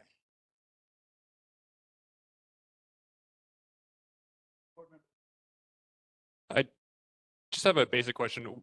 What does this do for the chair? Is it just to kind of try to get them off the, to get them to move on this? Or I guess, I know that we're saying we support this general concept, but I guess I'm not sure what it's going to actually change. So it's just a general question. Okay, so this doesn't, yeah, so this does nothing for me. This is for chair. Okay, so that we're in agreement. So we're not the only one. So we hosted a gaming room agenda back up in November, yeah? Because we're trying to get rid of the game rooms from Chinatown, Kalihi, downtown, and all these different areas. So we're just putting a letter in support saying that we agree that we should be getting rid of these game rooms. We want to clean up our areas and make it safe for our people, basically. Yes, and go ahead. So this wouldn't be the only board. I believe Council District 9 on the west side, they've also been in this conversation. So this wouldn't be the only board that supports these bills. So when multiple boards get together, they're in an advisory role, right? The boards don't make laws. They just communicate the feelings of the community to the elected officials. So it's just exemplifying that. And just so you know that the bills and all that, they're now in a process of amending the bills. Yep. Okay. All right. Any discussion? Go ahead, Mr. Bond. Thank you, Chair. I'd just like to advise the board that now you're seeking to approve a document that has a date from March. It has multiple instances of the name of our board that's represented inconsistently. It does not include a description of the third part of the game room package itself, which is something that we've long suggested should be added to the document so that it's full and demonstrates to those who are receiving it that we have some semblance of an idea of what we're talking about. All of the okinas and other diacritical marks in the document are incorrect. There are dates that are represented in an inconsistent fashion. There is reference to the meeting that happened in November of last year, for which we still don't have meeting minutes. So we're at risk of attracting attention towards having a complaint filed against our board for not having posted meeting minutes for that meeting. The question should asked earlier should not have been, did you have a chance to read what Dr. Lai submitted before this meeting? But did you read in entirety the original version? So at least you knew what you're voting on. I hope that that's the case. I think the proper question should have been that. But if you do vote to approve the document, you're approving one that won't reflect that greatly upon our board. Thank you. All right, you can get the minutes from City Council, okay? We're going to go straight to the vote at this time. Thank you. The motion on the table is to adopt the original letter drafted by member Carvalho, Chair Carvalho. Armstrong. Approve. A. Fitzsimmons. Isokane. No. One more time. Thank you. Thank you. Lai. Nay. McCarney. Aye. McDonald. I strongly support the idea of proper grammar and that sort of thing. So at this time, I'm going to abstain. Thank you. Schuberquack. Yes. Thompson. Abstain. Carvalho. Aye. Right. The motion does pass with 5 in favor, 2 opposed, 2 abstain. Thank you. Thank you. Next, we're going to go ahead and we'll move on to dissolution of the permitted integration group on community events. Laurie, please. Thank you, Chair. Just really quickly, we established a permitted interaction group in January to look at if we could bring more events and parades to the downtown Chinatown area. And we formed a PIG, and the members were fantastic. But what we found was that coordinating schedules and meetings was cumbersome and actually kept us from being able to really move the project forward. And so I would like to dissolve that PIG at this time. And we have another approach for how we can deal with that later. It's dissolved at this point. Yeah, thank you. All right. Next, we're going to go to resolution 2024-002, request and reconsideration and measured scrutiny of the Bethel block acquisition by our state leaders. Ross, you want to go ahead and talk about it real quick? And I hope everybody had a chance to look at that one too. Yes, thank you, Chair. I think we've discussed the Bethel block acquisition for a couple of meetings now. Just for everyone's context, our understanding in the current session, the Bethel block acquisition is currently dead. the bill is dead right now. It did not get out of conference committee. But that said, based on some outreach that the chair did, they inserted a one-line rider, I think, into the budget bill for $5 million of due diligence and planning for the Bethel Block acquisition. So, based on kind of the chair's advice, we recommend we go ahead and consider this resolution. We just want to establish our views, potentially see what the board thinks. I think it's an interesting topic. I mean, because one of the things the resolution says is the Bethel Block bill didn't have a lot of outreach. That was the perception. And amongst the few people that were aware, there was some vehement public opposition. And I think even local publications, wide spectrum, whether it was the Civil Beat, Star Advertiser, even the Hawaii Free Press, laid out the facts, converged the facts, and were very skeptical of the legislative intent. So hopefully you read the resolution and see what everyone thinks. Yeah, and so since I'm the other part of this resolution, we didn't feel that the state legislators even gave the community the due diligence to do our job and look into this. But after further investigation, we also found out that in the budget page 198 of HB 1800, they inserted a $5 million plan for due diligence acquisition and conversion of the affordable housings in that area. Yeah? So they kind of slid that in without saying anything to anyone. So I just wanted to let everybody know about that. We investigated this and found this.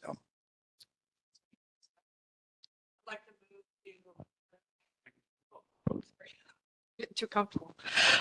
Chair, I'd like to move to approve resolution 2024-002. Okay, do we have a second? Okay, go ahead, second. So do we have any discussions going forward? Go ahead, Board Member McCartney. Thank you, Chair. The $5 million funding sounds like it would, if I know how these projects go, it will go exactly into the kinds of things that we're sort of asking for, which would be community outreach, community planning, looking at different options and what have you. Seems like a lot of money, but I think the question that I would have on that would be the intent of that, or looking at how that funding was going to go, because that's going to slow it down, because the plans always slow everything down, and it's going to put more of a process behind it. So I'm thinking it sounds like a good sign that they're looking at trying to do the best thing. So I'm not going to mention the name of the legislator that I got the information from, but they said it was implemented for the purpose of Bethel Block. Yeah. But yeah, it's for something else. They said they wouldn't go into it. Go ahead, Board Member Armstrong. Thank you. I really would like to urge and caution our board to stop speculating and following rumors. We really don't know. We don't have much information that's solid in front of us. We need to have an open mind. It's a very vital block in our on Fort Street, and I'm at a loss to know which direction to believe, because I also, as a former member of the media, know that you can't believe everything that you read. It's just not that solid. And so Board Member McCartney said, it does take money in order to have outreach. And so that's what might be going on. It may not. I don't know. I just think that we need to hold off and get some information before we move forward, and perhaps invite the former governor, Abercrombie, who is behind this project, I understand, invite him as a neighborhood member, because he lives here, to maybe address us if he so chooses. That would go a long way to help inform all of us. All right. Thank you. Taken. Miss, is she on there? Miss Reed? Miss Reed, can you hear me? Yeah, I'm sorry. I'm trying to get kids down for nighttime. I really wanted to take a minute and acknowledge that the bill, as I understand it, distinctly says plans and due diligence for the acquisition and conversion.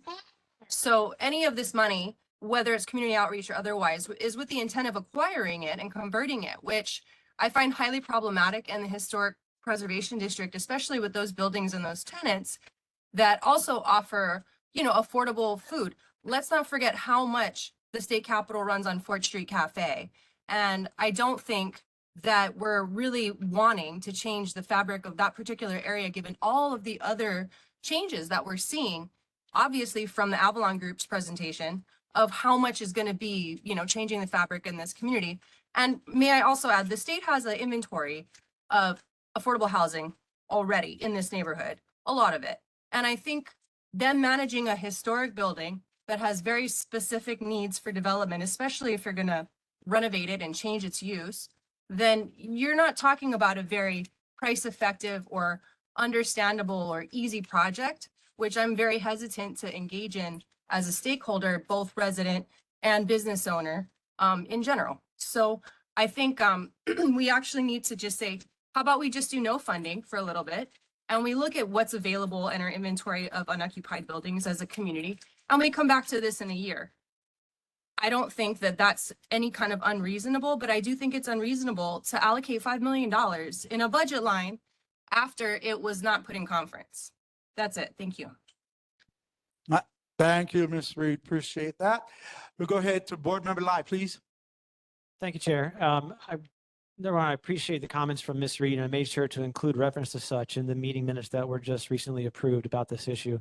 Secondly, I also appreciate Mr. Armstrong's comments. I don't know if this resolution, as we see here, does it make reference to the other bill, or maybe it's named therein, that does indicate the $5 million line item for this research.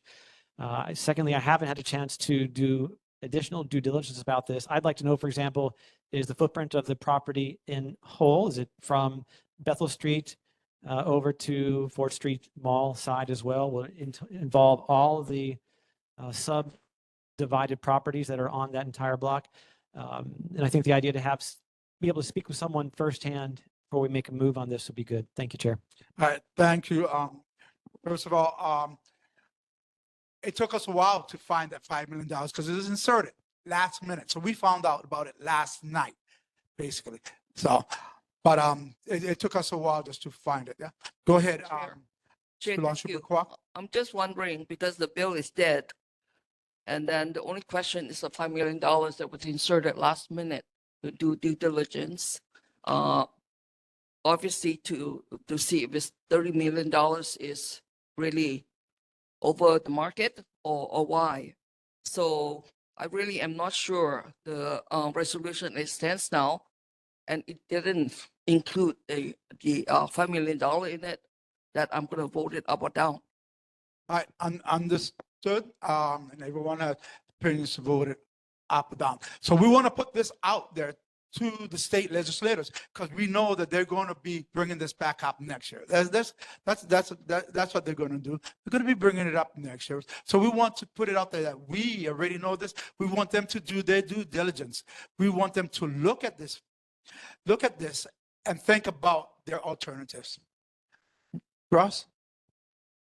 Yeah, I'm pretty indifferent whether we want to go ahead with this, vote for it, or table it. But I'd say if we want to vote for it, I would still vote yes, because the resolution right now just says, hey, reconsider, think about it carefully, because we know. Yeah, I mean, basically that's what it says, but we laid everything out of talking about the costs, the historical preservation, the current tenants. So I'm indifferent, but I guess the motion's on the table right now. Is there any?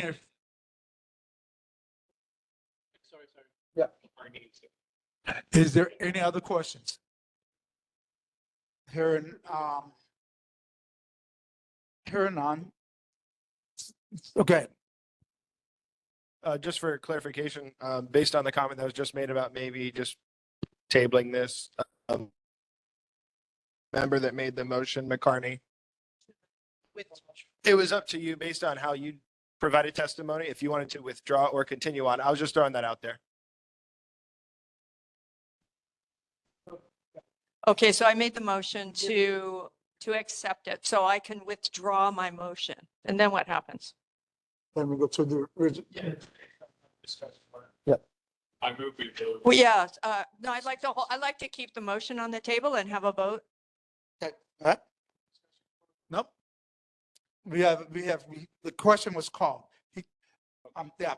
Thompson called the question, so because he called the question, we go to the vote. All right, so the motion on the table is to adopt resolution 2024-002, requesting reconsideration and measured scrutiny of the Bethel Block acquisition by our state leaders. Armstrong, Regrettably, no. Fitzsimmons, Isokane, Aye. Lai, Abstain. McCarney, Aye. McDonald, Nay. Schubert Quack, Thompson, Aye. Carvalho. Aye. One, two, three. Passes with 5 in favor, 3 opposed, and 1 abstention. Thank you. All right, thank you. The next resolution that we're going to go to is resolution 2024-003, urging the city and state officials to support economy boosting and uplifting community events in downtown Chinatown. This resolution is by both board members, Isokane and McCarney. Go ahead. Oh, just, okay, by Ross Isokane. So Ross, you want to go ahead and speak on it? Hope everyone had a chance to look at it, please. Yeah, I thought the resolution could speak for itself, and at least the title does, so I won't say too much about it. There might be differences of opinion, and that's perfectly fine in a democracy. If you had a chance to read it, looking forward to hearing any thoughts. I'd like to move to adopt this resolution. Okay, we have a first, do we have a second? Second. Yep, we have a first and we have a second. Any discussions? Go ahead, Board Member Lai. Thank you, Chair. Could I beg of the authors just to provide some summary of at least the resolve clauses? Thank you. Well, the summary will be that we are urging city and state officials to support and encourage economy boosting and uplifting community events in downtown Chinatown. Any other discussions? Go ahead. Quick comment. Like it seems like the the shifting of 4th Street Mall to DTS, this jurisdiction could be included. Maybe I don't know as a to invite like okay. So you know how 4th Street Mall, the Avalon Group, 4th Street Mall Avalon Group, Christine Camp said that she's really looking to change the jurisdiction of 4th Street Mall to DTS. That would also potentially increase, but it might not be related. It it could be separate or included, up to y'all. It just seems it's an idea. We're going to go to McCarney, then Shulan. Go ahead, board members. Thank you, Chair. You, then Shulan. Member Fitzsimmons, I agree that it would be sort of related, but I think it might be more powerful to have 2 separate resolutions. All right, and then before we go to Shulan, we're going to Board Member McDonald. Just quickly, it's no secret I support all these types of events, and I encourage our local government to also do that support. It is shameful that we lost our Cinco de Mayo event for the sole reason that the Liquor Commission did not get around to voting on it. Department of Transportation approved it, everybody except the Liquor Commission, who just passed. So I'll bring that up when the mayor's assistant comes up, but I support all these types of events. If you want to split it into 2 resolutions, I'll be happy to vote for both. All right, thank you. Board Member Schubert Quack. Chair, thank you. I just think that BID is a governing part of 4th Street Mall, and the BID works with the park police department. So I don't know why it doesn't allow the festival, but I think most of the parks where they have activities, they do not allow liquor in their parks. And currently, CBCA is working with parks to try to reactivate Dr. Satya Sen Mall, which has not been allowed to have any festival or any activity. So we're trying to get that changed. So I think we need to see parks, DTS, and see if they would change some of the old policies that no longer applies. So we're actually fighting the city right now on the filing on Dr. Sanyasen Mall that prevented any activities on Sanyasen Mall for 30 years. We will be the first one to get an exception. But then we told them we don't want to be an exception. We want it open to everyone. If it's good for us, it's good for any community activity. So we're at this stage of setting up a meeting with them and trying to resolve what their restriction is all about. Okay. All right. Thank you. Appreciate that. Any other discussions on this matter, on this resolution? All right, we'll take one last one from Board Member Lai. Thank you, Chair. If I could ask of the authors, the second resolve clause talks about the city departments to produce a comprehensive guide or handbook. Any idea what we'd be asking of them as far as details and estimated costs? And, you know, always there's an opportunity cost for spending money on one thing versus another. Go ahead, Board Member Iskani. Yes, we'd leave it up to their discretion. Our understanding is there's very little out there right now, so anything would be an incremental benefit. All right, so we're going to go ahead and call the question at this time. The motion on the table is to adopt resolution 2024-003, urging city state officials to support economy boosting and uplifting community events in downtown Chinatown. Armstrong. Aye. Fitzsimmons. Isokane. Aye. Aye. McCarney. Aye. McDonald. Aye. Schubert Quack. Thompson. Aye. And Carvalho. Aye. All right, motion passes. All in favor. Thanks. All right, thank you. Next, we're going to move on the motion to reschedule the July 2024 regular meeting date. We discussed this at our last meeting. Our next meeting falls on July 4th. So we've discussed about moving this date. So we were talking about the Tuesday before the 4th, which would be July 2nd. Is there a motion? Mr. Chair, I propose that we support the movement of our July meeting to July 2nd, a Tuesday. Same time, same place. Oh, no. We'll get to that. Let's move the meeting first. Yeah, we'll move the meeting first. We're going to move the meeting first. Let's get the date first. All right. So just go ahead. The time will be the same. The time will always be the same. Okay. Just to clarify, everybody over here is forgetting one thing.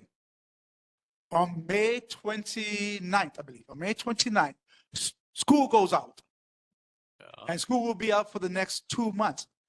So we're going to talk to the principal to see if we can, depending on the custodian.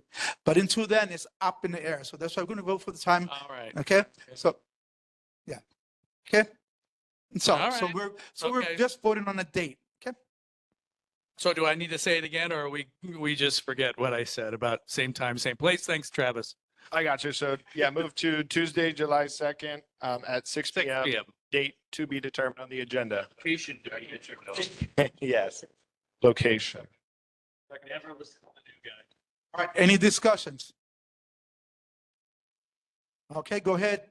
Board Member Lai. Thank you, Chair. Just briefly, do you think we'll be able to have that location resolved by the time of our next meeting so it can be duly noticed to our community?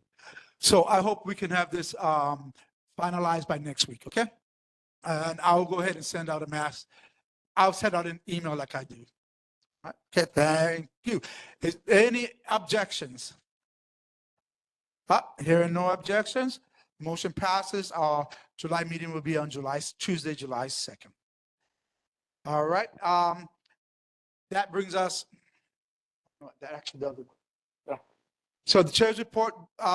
So on June 22nd, Saturday, City Council member Tyler DeSantos and myself have organized another walk, which will start from the Palace, going all the way down. We're going to stop at the Consuelo and both the Oahu Market.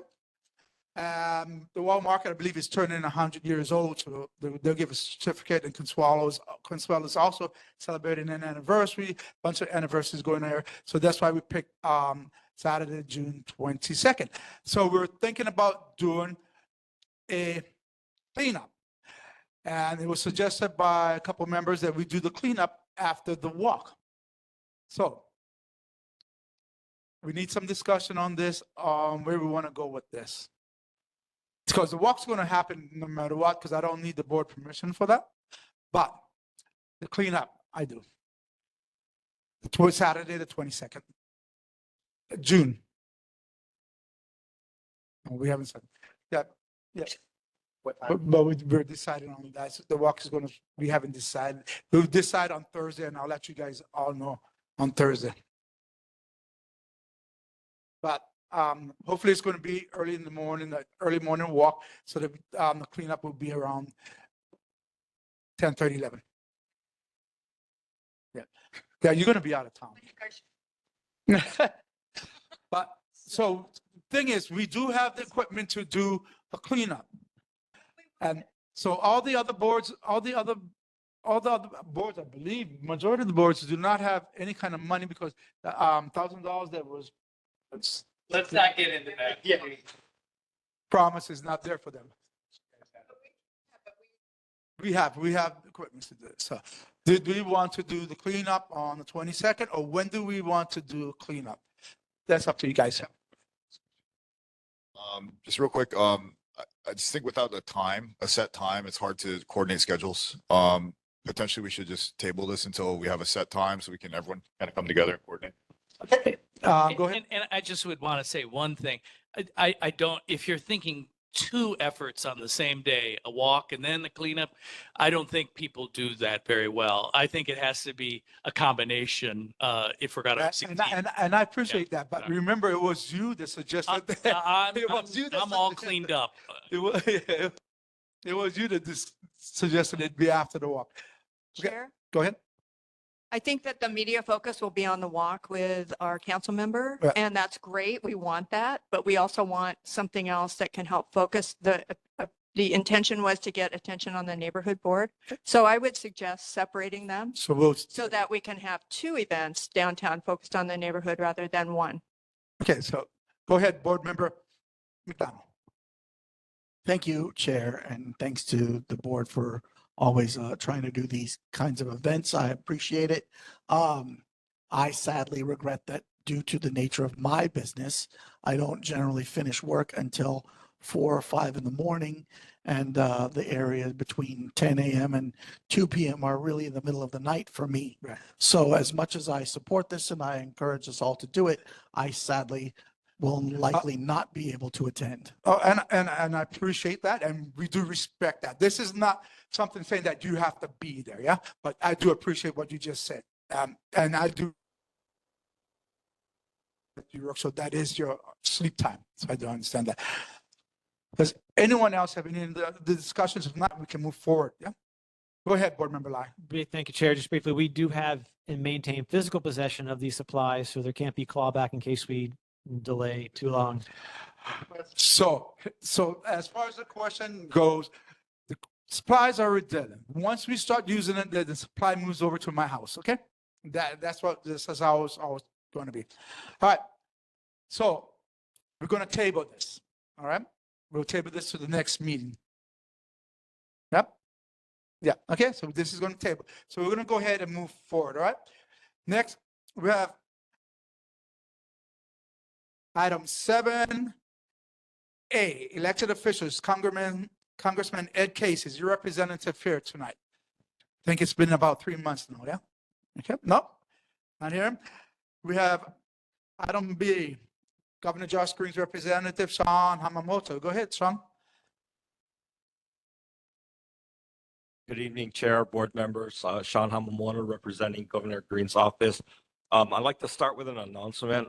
This will be my last meeting with you all. You moving? So I've taken another position within the Department of Health. I'm very happy to introduce my replacement, my former boss, Mr. Stephen Downs, who's the Director of Communications for the Department of Health. So he will be the new governor's rep starting next month. But I just wanted to just briefly say it's been a pleasure to work with you all for many, many, many years. And I did mention to Stephen on many occasions how near and dear this board is to my heart. So I think you'll be in very good hands with Stephen.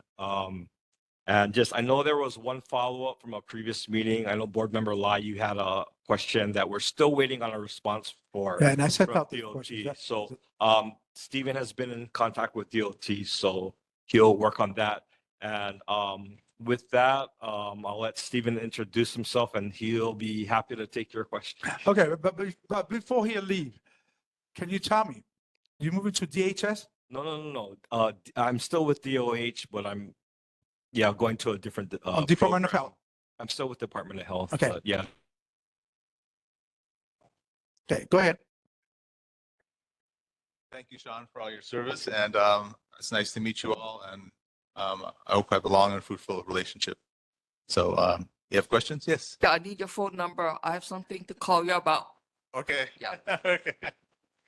Okay. I'll give you my cell phone number. You can get me directly. Okay.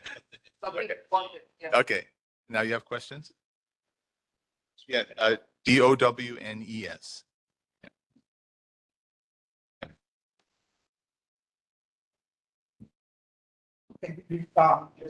So, anyone in the audience have any questions?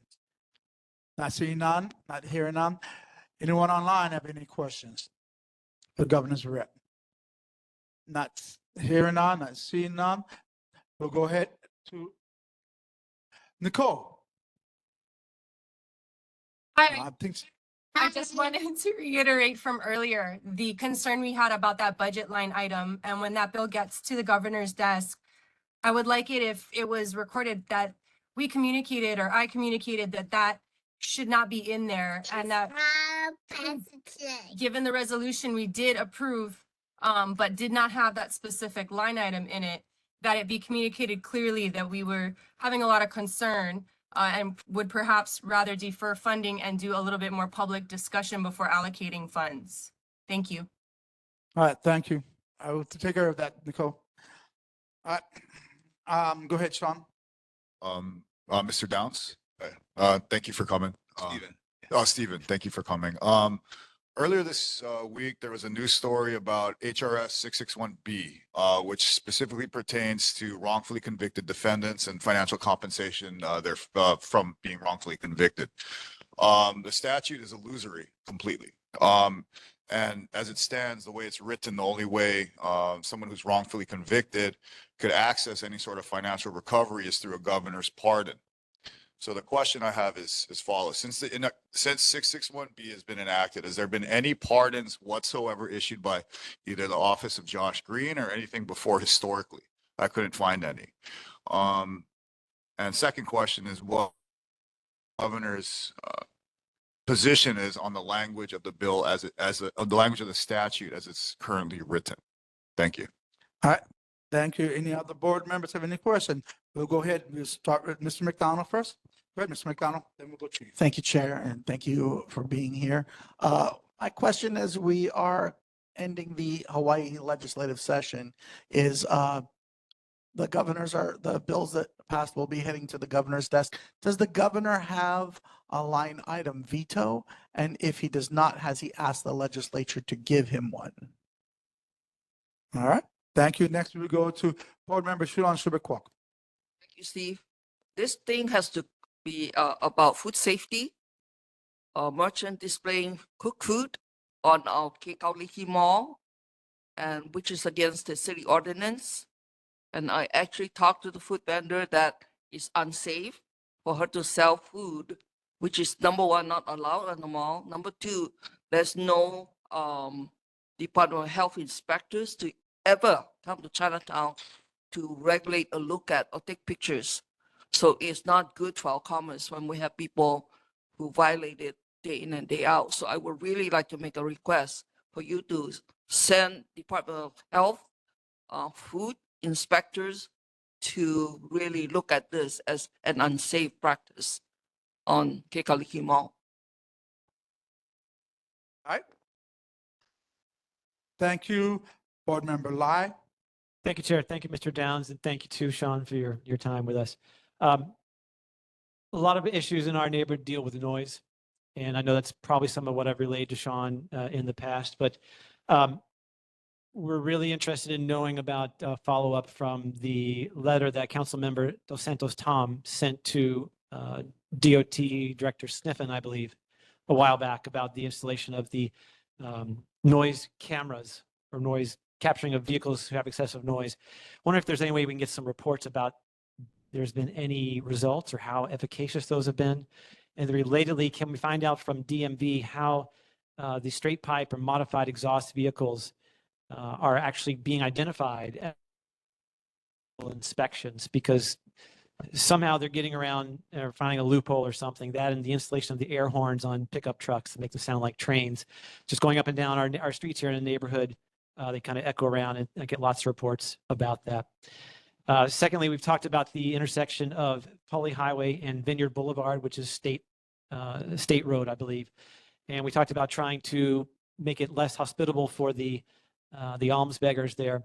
And I think what happened after we spoke last month was they came by and maybe plowed down all those plants that were in the median. So now it's even easier for folks to be there and walk up and down, but they do still wander into the traffic quite often. So if we could follow up on that, and of course the mystery bunker issue, we're learning about that too. Thank you.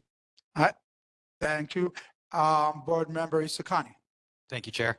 Sean, thank you so much. You will be missed. You're welcome anytime, by the way, just to drop in. Hi, Stephen. My question is around housing stock. Governor's State of the State earlier in January, he said that he would support any efforts to move housing stock from non-resident investors used for vacation rentals or left vacant into the housing stock available to residents. I was just wondering, since the session's ending tomorrow, what's been passed that he's happy about? I know SB 2919 gave powers back to the counties for zoning, so that's great. I know SB 2617 relating to foreign purchasers of real property didn't even get a vote. So just curious if the governor's happy based off of his strong statement in the State of the State, or if there's more work to do. All right, thank you. Any other board members have any questions for the governor's rep? Okay, hold on. Hi, Stephen.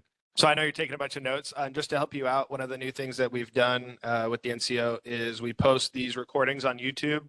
We try to put them on the very next day. So tomorrow, Friday, if not Monday at the latest, because the holiday. But that'll help you get all the specifics of everybody's question. Yeah. And if you want to see the list, it's on the back of the agenda under announcements, item B. We should still have some copies up there, but you can always call our office and ask. But I recommend subscribing. I also recommend that before you come to these meetings, that you go to our Google Drive. And if there's any questions that needed to be heard from Board Member Lai, it'll be there. So you can see it beforehand, right? Because he puts his questions up there for his politicians and representatives, all right? All right, so any other questions? Seeing none, we'll go ahead. Thank you very much and good luck. Sean, I'll see you at parties. You know what I'm talking about.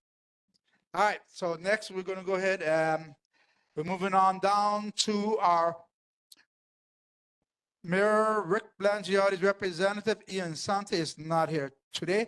He did leave a memo. It's in the Google Drive. We can take a look at it in the Google Drive. People, you have any questions, feel free to email us and we'll go ahead and get it out to him. All right? Yeah, there are Thursday nights, there are tunnels on our nights hours. All right, next we have City Council District 6, Tyler Dos Santos. Hi guys, it's Richmond. I'm online. Everybody can hear me. We're all good. Cool. Go ahead. I can hear you. Okay, perfect. Sorry, I'm in my car right now and the lighting is horrible. So council just passed the Chinatown Hotel. I believe IPDT in this last council meeting, so we're super excited about that. I've mentioned it in the past, but it's just, you know, I'm sure we've already talked about it tonight. It was talked about in Christine Camp's presentation, but you know, this is just going to bring a lot of foot traffic to Chinatown, and especially when the rail station is built, it's going to be awesome. The other thing, This was mentioned at the mayor's town hall at the Blaisdell. And it's been talked about frequently, but Kekaliki Mall will be done by the end of May. So we're excited about that as well. I'm sure all of you guys have seen it, and it looks fantastic. A couple of legislative updates. So I'd mentioned Bill 3 in the past. Richmond, we lost you guys. We just got you back. So I Sorry. believe the last thing we heard from you was the town hall meeting, Mayor. Town hall meeting with the mayor. They mentioned that the Kekalike Mall is going to be done at the end of May. And we're super excited about that as well. I'm sure you guys have all seen it. It looks awesome. And some legislative updates. Everybody's still with me? Perfect. A couple of legislative updates. So I had mentioned Bill 3 in the past, which is some of our investments in affordable housing. Zoning chair decided to split the bill so that there's going to be another bill proposed. So the existing bill will handle post-construction grants, which will basically give developers money after the project is built, and the new bill will address pre-construction. But I'll keep you guys in the loop about that. Another thing, I know we've talked a lot about state bills that have passed already. One of those that has passed is an adaptive reuse bill.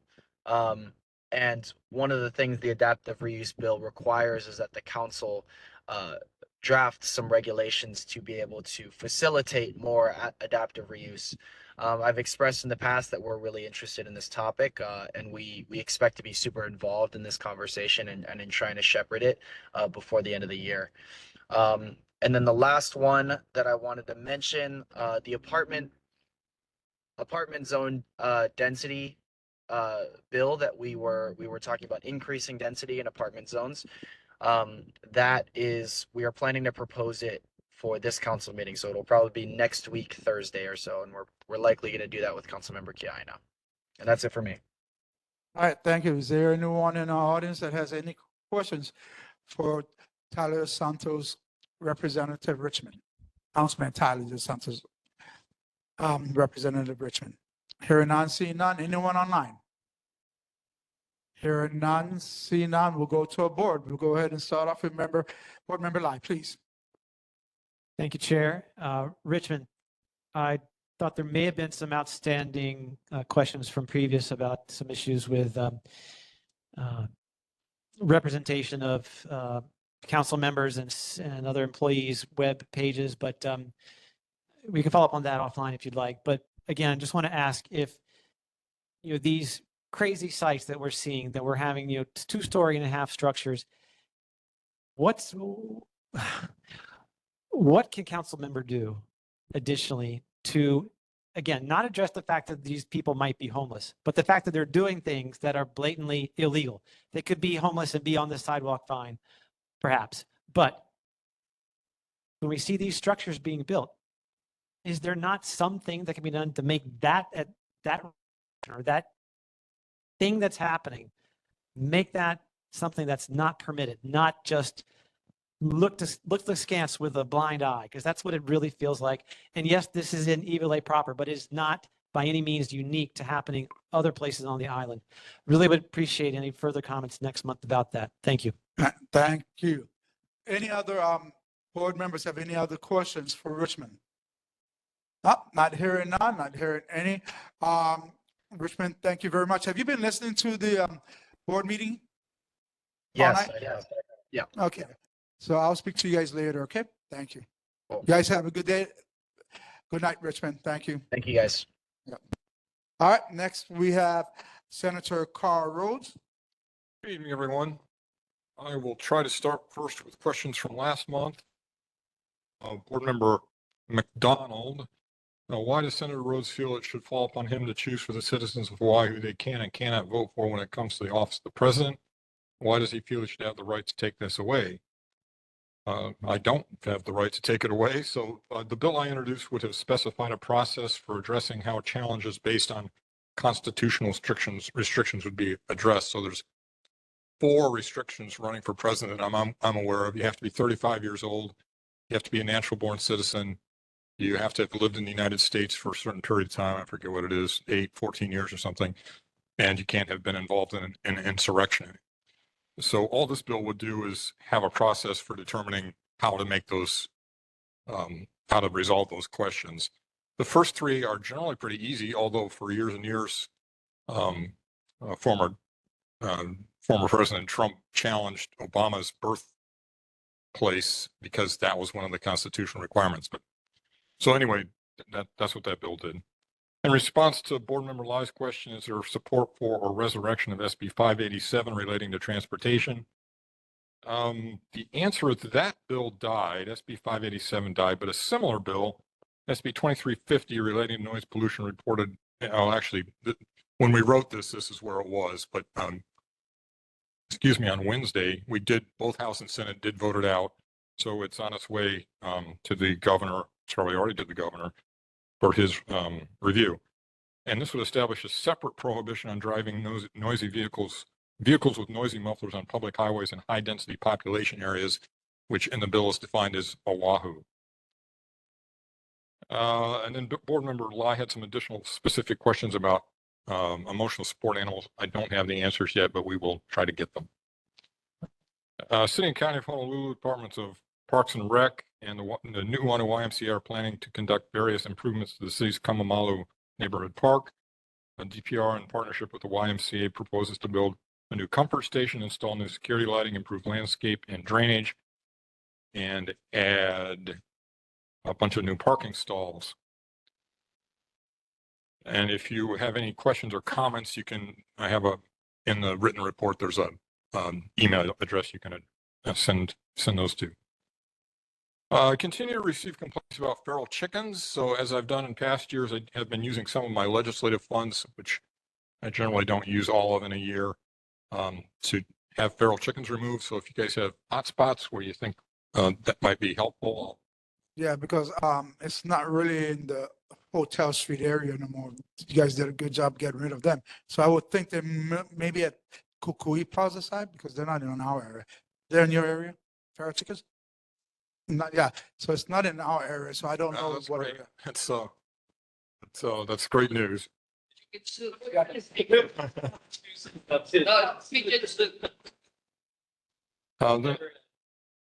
Yes, there's always something. It's definitely a whack-a-mole job. Then if in the packet, I also sent a copy of a letter that I'd sent to Congress, which is attached to the report. I wrote in support of the establishment of the National Museum of Asian Pacific American History and Culture, which we hope to establish on the National Mall alongside all the other Smithsonian institutions. And fortunately, this is becoming less and less important, but the COVID update is 184 new cases with a 7-day average of 27 cases a day and no deaths for the weekly period, which is great news. I encourage you to stay up to date on your COVID shots as well as your flu shots. And if you're over 60 like me, it's not a bad idea to get your respiratory syncytial virus. I'm not sure I'm pronouncing it right. And I did get it because I am over 60. RSV. Yeah. All right. That's it. All right, so just for your information, so I did, all your letters and everything that you sent are on our Google Drive. Yeah? Okay, great. So everybody has a chance to look at it. We actually start with Shulon, then we'll go down to Fitzsimmons. Go ahead. Anyone online have any questions for our senator? Or in our library?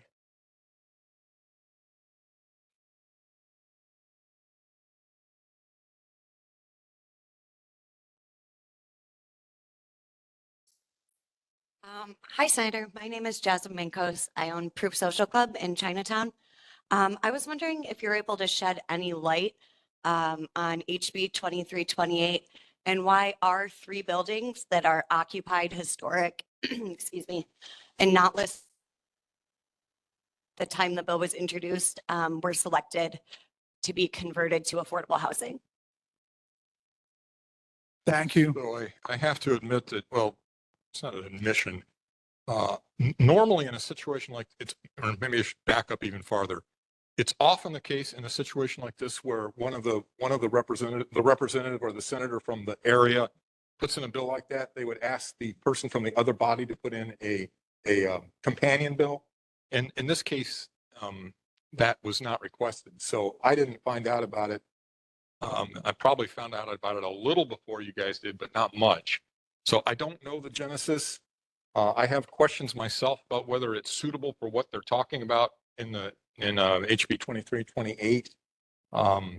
I have been a strong supporter of building more affordable housing. So if it is a building that could be converted at least above the ground floor to affordable housing, I wouldn't necessarily be opposed, but it's not at all clear to me, having listened to your conversation, but it's not at all clear to me either that this is a building that it makes sense to do that in.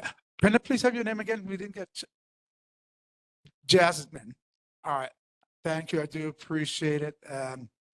Great pizza. Sorry, I had to throw that in there. So we did do a resolution on it tonight because we're going to move it forward. As you know, the bill for this session is dead. Yeah. So I'm sorry. In relation to that, the governor does have veto power, a line item veto power in the budget for certain kinds of items. I believe this would be one of them, but I'm not absolutely positive. All right. Thank you. We'll go with McDonald, then on this way. No, down first. Go ahead. Yeah. Thank you, Chair.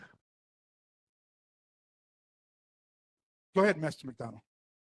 Thank you, Chair. And thank you, Senator, for being here, particularly during the legislative session, although it's the day before it ends. So in my opinion, it's still a day late and $1 short.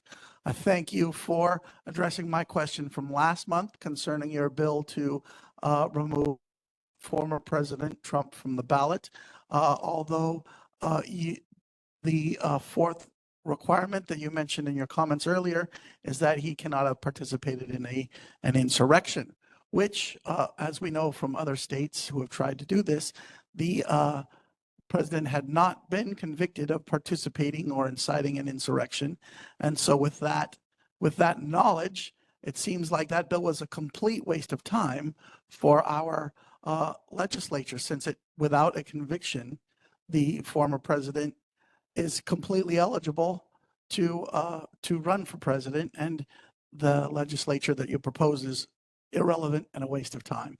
But my question to you today, if I haven't gotten to my question, but I don't mind. So you need to get to your question, because remember, I don't mind if he wants to answer that first, but I want to come back to my question. No, you need to get the question in, because you told a story. Remember, it's a 1 minute. Yes, so just go ahead. All right. So my question to you today is, as we can see here, that the most pressing issue in this community is homelessness and the crimes associated with homelessness. Under your tenure, we now have lost a Walmart, which takes a devastating amount of crime and otherwise nefarious activity to get a closure of a Walmart in your district. So my question is, what specifically did you do or sponsor or in any way do to curb or negate the unheard of amount of homelessness and crime associated with the homelessness here? What did you do during this legislation to try and correct that issue specifically? So on the first question, the 14th Amendment does not say that you have to be convicted. And at the time I introduced the bill, there had been no Supreme Court ruling. So it wasn't a waste of time. It still would be relevant to state offices. On the crime issue, I've spent years trying to, and having successfully changed the mental health rules about how we can deal with those who have mental illnesses who get caught up in the justice system. And this year I introduced bills on it too, and there's still one tomorrow. My ideas and a lot of my language in that still may pass. And I think if you've lived in the neighborhood long enough, it kind of goes in ebbs and flows. But when I moved here 25 years ago, it was a lot worse than it is now. So I think we have made some progress. And I think the Assisted Community Treatment Act, which I was instrumental in moving forward, has been an important part of that. All right. Thank you, Sheila Shubikwa. Finally, thank you. We got to move on. Thank you, Senator. I wanted to touch base on that your bill on government paid election is a good move. I know it didn't go, but it is good. And the second question is quite bothering to a lot of homeowners is the fire insurance, hazard insurance. Is the legislature going to do something about this because we're getting less and less because of Maui insurers in our state. So what plans for like next year to help homeowners out? Yeah, there was a bill. I mean, the rates, I live in a condo too, and the rates for insurance have been going up like crazy. There was a bill up until a few days ago that was alive that I supported that would have at least looked at the problem to try to figure out what to do. I mean, it is largely a private sector issue. Most insurance is from the private sector. But I think that, assuming it continues to be a problem, and I think there's good reasons to believe that it will, mainly global warming, because all the tables are off now because we don't know what the hazards are anymore. We don't know the extent of the hazards anymore. But I'm pretty sure we'll be revisiting it next year. I'm sorry, the first question. Oh, on my campaign finance bill. Yeah, it was, it would make it so that people who are from the, who don't come from wealthy backgrounds could have a much better chance of winning. And that was when I first ran for office 18 years ago. That was a big question. I didn't know whether I could raise the money. But when I looked at the campaign finance law that we have on the books now, I was like, well, I definitely won't be able to win with that. So I had to take my chances raising money. So I think for challengers in particular, for first-time candidates, it was a really important bill. I hope to get somewhere farther with it, but sadly, the farther the Kalani English and Ty Cullen situation is in the background, the less. So I don't know. We may have missed the window on that. I don't know. All right, thank you. Next, we go to Board Member Armstrong. Thank you, Mr. Chair. And I think Senator Rhodes, you're absolutely true about corruption. Real quick question, because I can't really seem to make heads or tails of what I'm going to call the multiple dwelling unit on one property bill that has a number that I can't recall. City Council seems to be dead set against it. The House and Senate are on another side. Could you explain it, at least from your perspective? Well, I didn't really understand it either. That's why I voted against it. So it felt to me like, my feeling has been for years that we want to build up down along the rail line, and that's where we want to put the density. We want to put the tall buildings, what Avalon talked about dovetails perfectly with transit-oriented development. If you go up farther, up beyond your district, up the valley, I think that putting in more ADUs is just asking for trouble. They already can't find places to park. It's just be a zoo. So my vision is more development down the valley, leave things more or less the same up the valley. But I did vote against it. It did pass, but there was a lot of opposition. It was a 15-9 vote, I think, which in the Senate is pretty close. That means, 4 more people and it would have gone the other way. All right, thank you. Next, we're going to Vice Chair Fitzsimmons, please. How you doing, Mr. Rhodes? Hey. Yeah, we're both on the interviewed about a bill by Hawaii News Now this earlier this week. Not a bill, I'm sorry, a statute that you. I thought you saw a guy look from it. I'm just kidding. I knew you. Yeah. That's full disclosure. I represent Ron Estorell, who was wrongfully convicted for a host of heinous crimes, and we're trying to pursue recovery for that wrongful conviction. Unfortunately, we're running to a big roadblock with respect to the statute that provides financial recovery, which was authored by you, Mr. Rhodes. Specifically, the issue, as you know, and you're interviewed about, is that the statute as written only confers financial recovery if a defendant is able to obtain a judgment from the court that expressly states that the petitioner is actually innocent and that the order exonerating the defendant states that he was actually innocent. Now, inherently, right, it's either that, and inherently that financial award negatively incentivizes the courts and prosecutors against admitting any wrongdoing, right? Because effectively it's an inherent conflict of interest because they'd have to admit their own negligence on the record, which is something state entities don't ever do, right? And so ostensibly what I've seen in practice is that orders that, my client received that let them free are purposely devoid of that language to exclude clients like mine from the financial recovery. Accordingly, 3 questions. Sorry for that long-winded. Well, for everybody else, it's probably necessary, but yes, I did have something to do with 3 drafting the questions. bill. So what are you doing to change the language of the statute? You know, it's totally illusory right now as it stands. Number 2, what specific language are you going to use? And number 3, who will be involved in amending the statute? Because of the conflict of interest I previously mentioned, anyone who's affiliated with a prosecutor's office or whatever, at least from the optics of it, would be potentially have a conflict of interest with respect to admitting any sort of wrongdoing. So, yeah. So the background is that this is a bill that I introduced years and years ago, like 2015, I think. And at the time, you know, politics is the art of the possible. And we went round and round on that exact question. And eventually, you know, the people who were interested in it, the prosecutors, judiciary, I'm sorry, I feel like I'm like right in this mug, but I guess I'm not. The parties that were interested, the prosecutor, the public defender, and the judiciary, us in the legislature and the judiciary committee, we fought about that very question because it was not clear to us that a judge would ever come out and say that, because that's just not the way judges work. It's acquittal or conviction or hung jury, right? So that was the compromise language. Those of us who supported it expected it to be interpreted in a way of, it doesn't actually have to say actual innocence. You just have to be actually innocent. And someone like Schweitzer is actually innocent because the DNA testimony indicates that he didn't do it. So I agree with you. They left out the more fiery things I said about what was happening. The prosecutor shouldn't be involved. It's not the prosecutor's call.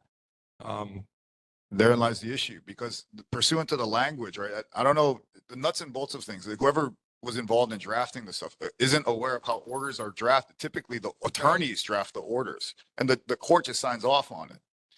Specifically, in my case, the prosecutor's office drafted the order that the Rule 40 that let my client go, and the court just signed off on it. Right. So, yeah, but the court doesn't have to sign off on it. So in any case, to go on to your other questions, yes, I'm not at all happy about the way it's being interpreted, because that's not what was intended to start with. It'll be next year. The exact language, you know, I don't know. I mean, that's it. I would say that the actual innocence part of it makes sense. It's just what indicates actual innocence. So the stuff we've been toying with is if the prosecutor doesn't decide within 2 weeks that they're going to retry the person, then okay, that means actual innocence. Or you think about what it would mean. You know, how do you get to actual innocence without actually saying actual innocence? So that's the trick. It will be, you know, I will probably introduce a bill. Maybe somebody else, probably me. It will come to the Judiciary Committee. We're going to work on it, because I think that it's ridiculous that somebody, I don't know your case as well, but Schweitzer was in prison for like 25 years and they threw him out on the street with nothing. And it's just lucky that he still has some family alive to take care of him. Otherwise, he'd be homeless. yeah, we have my firm also represents a Pauline case too. That's in the pipeline as well. But last one, I'm sorry. This is like really, really near and dear to the. So the last part of the statute, right, also bars any additional financial recovery if someone is eligible under 661B, right, which is a cap of any sort of like further litigation or further lawsuits that a wrongfully convicted defendant could file. So what is the purpose? The rationale behind that was that if you get the money right away, like we anticipated that you would, then you don't have to litigate for 3 years to get the money. And it was, you know, it's the trade-off is take the money now or try to get some more later. But, you know, if you're going to have to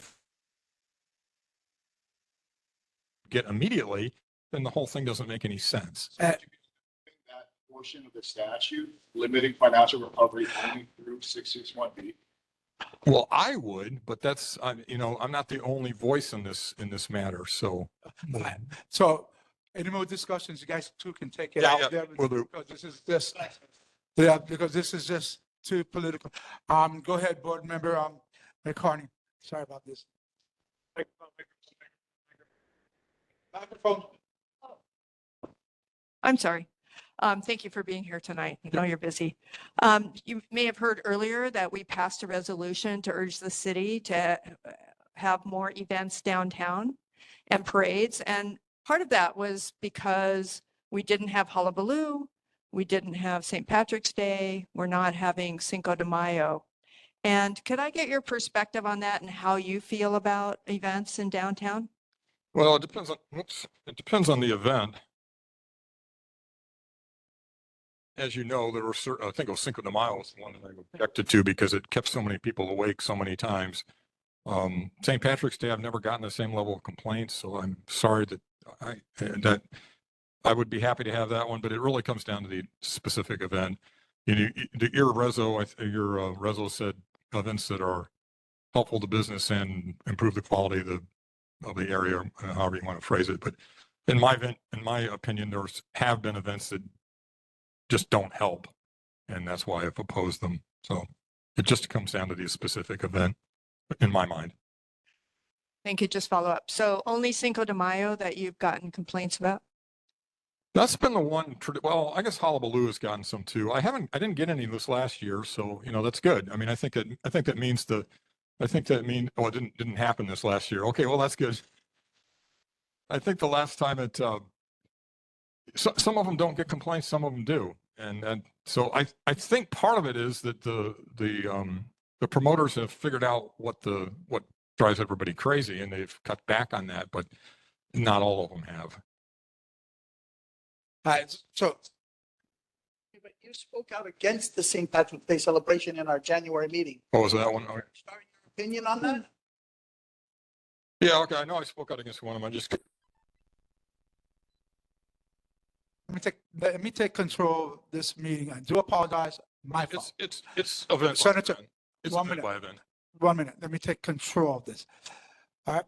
So I do apologize. You had asked questions. Were you done with your questions? Because I gave him extra.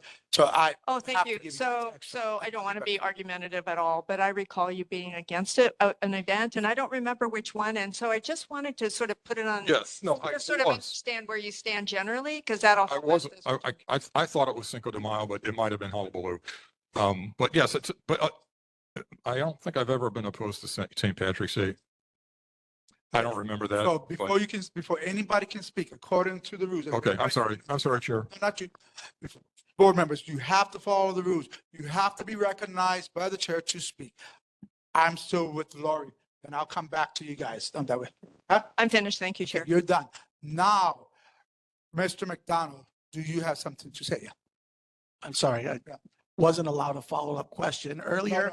And I apologize. I apologize. This is why I'm I coming back to support you. Member Fitzsimmons getting 2 follow-up questions. I absolutely support that, but I wasn't allowed one. Yeah. So I took I initial. wasn't going to give any, that's why I'm trying to take things back. So, So I'm thank allowing you. it, I'm allowing it I support to you. you. I support you. So that's what I'm saying. So again, you did come out in this meeting and said you were against the St. Patrick's Day block party. Have you changed your opinion on that? I don't remember being opposed to that. It's possible. I'm not, you can go back and look, but that's a different setup. It's centered around Murphy's, and it's in that big parking lot down there. And I have not gotten as many complaints. So I don't remember. You said you supported it now. You said you were against it then. I don't remember. I might have been opposed to it, depending on what the situation was with that specific event. All right. Thank you, Mr. McDonald. Do you have another question, Chessel? Are you sure? And you guys go because I let him go. You're right. It's all right. I might come back. Mr. Lai, Board Member Lai. Thank you, Chair. Senator, thank you for your office and your time investigating the question that I posed about if a emotional support animal in the presence of someone who has not been granted an accommodation should be treated as a pet. I think hopefully that will inform your office in case there's some legislation that could be proposed next term that wouldn't be in opposition to ADA or fair housing rules, but it is an issue. For you today is this: do you foresee a time in the future when you would support voting of people in this country who are not citizens of the country illegal? No. Okay, thank you. I know there are jurisdictions that do allow it, but as a national election, certainly not. Go ahead, Board Member McDonald. Thank you, Chair, and thank you, Senator, again for being here and for entertaining my questions. My question earlier was what specifically legislation did you sponsor or support to address the homelessness and crime associated with the homelessness in our community? You mentioned that for years you've been working on mental health issues and some such things like that. I would like to ask specifically, what legislation from this legislative session did you sponsor or support to address the homelessness and the crime associated with it in this community, particularly considering that we lost a Walmart among many, many other businesses under your watch? I certainly can't be blamed for Walmart leaving. I mean, that's just ridiculous. It was an internal decision of theirs. I mean, but in any case, I admit I'm not good with bill numbers. We're into the point with ACT where we're really tweaking it. So one of the proposals I had was to remove the public defender from the process because it's not really a criminal issue. It's a civil procedure. And what we have instead is a guardian ad litem that's appointed automatically to deal with ACT petitions. And I think that's an improvement because it makes it more of a medical decision and less of a legal decision. Because these are, if you can't get to the underlying medical problem that the mentally ill people have, you're never going to get to the criminal part because they don't know what they're doing. There was another issue having to do with mental health that has to do with orders to treat over objection. It's been available for quite some time at the state Hawaii State Hospital. It was going to sunset, and I proposed to not let it sunset because, again, if you don't have it, it becomes less of a medical decision and more of a legal decision because you have to go to court to get that order. So that sort of thing, but the underlying, so those are the specifics, but it's really in the weeds. And that's why I answered more generally that I think we have to address the mental illness question. And I think that does help the neighborhood. And I think it has already because ACT has become normalized over the last few years. And we get more and more people who are getting the orders and getting off the street, which is good for them. And it's good for all the rest of us too. All right. Is there anyone on this board who has any other questions to ask our senator? Okay. No, Senator, that's not fair. I got to be fair to everybody else. Okay. All right. Is there anybody in the audience who has any questions to ask Senator? Because I got to be fair. Nope. Okay. All right. Senator, we're good. Have a good night. Take care. You have a good day, Senator. All right. So next question goes to, next up will be State House District 26, Scott Psyche. I don't see his representative online. I know he's not here. So we'll go ahead and move on. By the way, Jasmine, Scott Psyche was the writer of 2328. Okay. All right. All right. And then now do we have State House District 28, Daniel Holt. All right. Not seeing Daniel Holt here. We'll go ahead and we'll move on. All right. Honolulu Board of Water Supply. I am very sorry, Iris. Oh, no. Sure. It's going to be fast. Just want to let you know to go to boardofwatersupply.com/protect Oahu water. So you can find out about the most recent Red Hill crisis information. So there's weekly pumpage charts, recent drinking and monitoring well tests, news and updates on Red Hill, water conservation tips and rebates, and Oahu's water history. So anyone have a question for Iris in the audience? Not seeing any. Anyone online? Not seeing any. Travis. Mr. Thompson. Thank you, Chair. Quick question. There was an article, I can't remember if it was New York Times or Washington Post, but the federal government just approved new money for lead pipe removal. Do you know if there are lead pipes in the Oahu community here? And if so, will the Board of Water Supply apply for some of those grants to remove the pipes? Okay, let me go and ask that question and bring it back to you about if there's lead pipes in the system and if we're going to apply for it. anything. Follow-up Go comment. ahead. The article At this mentioned point, specifically because a lot of the Board of Water Supplies and things like that are very small and might not actually apply for the grant. So they encourage kind of Yeah. local participation to get that Yeah. applied for. Yeah, usually when there's grants, we really look for that type of money to help with Great, any thank you. payments. Thanks. All right, any other board members with any questions? I know. He's so tall, yeah. Thanks. Any questions on there? No? Okay, next. Thank you, Harris. You have a good day. Next, we have the Hawaii Department of Transportation, Blaine Kawamura. He's your representative here. No? Next, we have Safe Haven. Greg, are you on the line? Yes, I am. Yes, I am. Okay, Thank Greg. you. Greg, before you start, we have a pressing question to ask you. Are you going by Safe Haven or do we need to change it to mental health Kukua? Yeah, what would you like on the agenda? Mental health Kukua, the Mauna Kea? We've changed the model because the Safe Haven model used to have a lot of homeless drop-in, and we've eliminated that from the program, which is why things have cleaned up a lot. So we call it Mauna Kea Villages now. Okay, and is that what you want to see on? Yes. Yes? Okay, Yes. so there's as of next month, we'll put Mauna Kea instead of Safe Haven. Thank you. Go ahead. So my name is Greg Payton. Thank you, Chair. Thank you, board members. My name is Greg Payton. I serve as CEO for Mental Health Kukua, or MHK. One of our programs is Mauna Kea Villages, located on Mauna Kea Street in Chinatown. We've, as you remember, we were in Pauahi Hale. We've reduced our footprint by half. We serve 33 formerly homeless residents in permanent housing at Mauna Kea. That's down from 67 while we were at Pauahi. We placed all those people, most of them outside of Chinatown, into other kinds of housing arrangements. Since January, our programs that includes Mauna Kea Village, Punauai Rest Stop, and our case management programs have housed a total of 49 homeless adults with mental illness, and 90% of them have remained housed.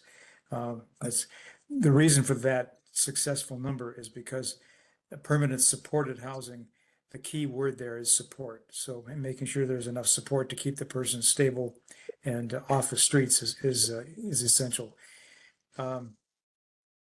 We have discussed, I talked with Chair Carvalho after offline, and we discussed perhaps having this report on a quarterly basis. And so since things have calmed down quite a bit, and if that's okay with everybody, I would be happy to do that.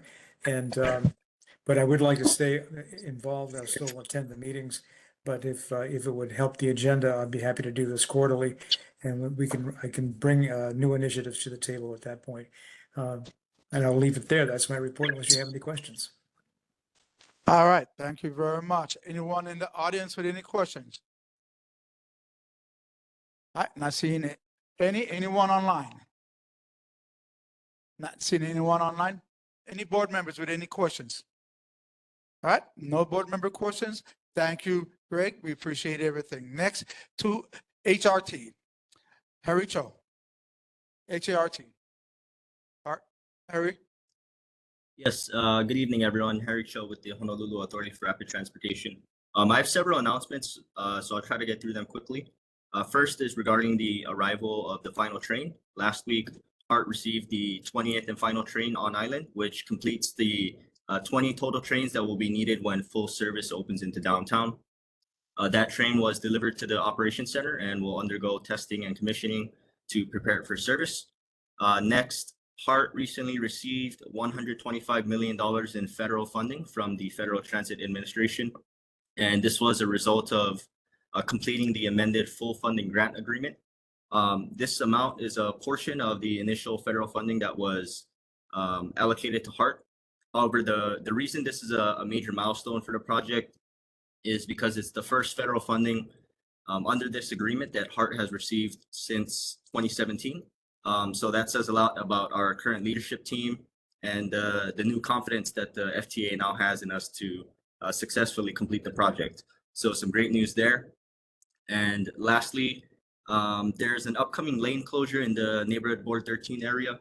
On May 15th and 16th, during the daytime from 7 a.m. to 6 p.m., our downtown utilities contractor will be paving a portion of Halikuila Street from Punch Bowl to South. During the paving, that portion of Halikuila will be a one-way street, only to eastbound traffic. But again, this is only a 2-day operation during the day. And as always, driveway access will be maintained for all the properties. And that is all for my report. And I can take any questions at this time. Thank you. All right, thank you. Anyone from our public? Anyone online? Not seeing anyone in the public and anyone online. We'll go ahead and move to board members. Board member Lai, please. Thank you, Chair. Harry, I just wanted to acknowledge your memorandum to me back with my question about the trees on Halikuila Street. And if I understood it correctly, you're saying that there may only be a total of one tree that will need to come down near the federal courthouse. If so, I think that's great. I do imagine there will be a lot of significant tree trimming, though, along that lane. So I appreciate the update. Hope that it stays the plan. Thank you. Actually, just to clarify, there's only one tree that will be affected by the utility relocation work. After that, when the guideway construction begins, there for sure will be additional trees that will need to be removed and trimmed, but we'll provide those details as it becomes finalized in the future. All right, thank you. All right, is there any other questions from any other board members? All right, so we've got 3 more presenters. They each got 3 minutes. I will not go over 9 o'clock. It is now 8:55, 8:56. So we can call the meeting or we can go ahead with it. But at 9 o'clock, I will cut no matter what. Go ahead. So next up is Miss Lee Stack. Lee Stack, are you here? From Chinatown Improvement District. Seeing you, we'll go ahead down to Chinatown Business Community Association, CBCA. Chulan Shuber Kwok. Thank you. I'll be fast. It's in Google Drive, so I just want to announce that our next meeting is on May 14, and that we are pushing on the Hawaii Buddha Peace Festival happening on August the 3rd, 10 to 6. So that's it. All right, anyone have any questions for Chulan Shuber Kwok? Hearing none and seeing none, we'll go ahead to Neighborhood Citizens Patrol. Kevin, you have 3 minutes exactly to finish. Thank you, Chair. Shortest patrol report ever. And we'll go over these observations from last month. This has been shown here from 2 months ago.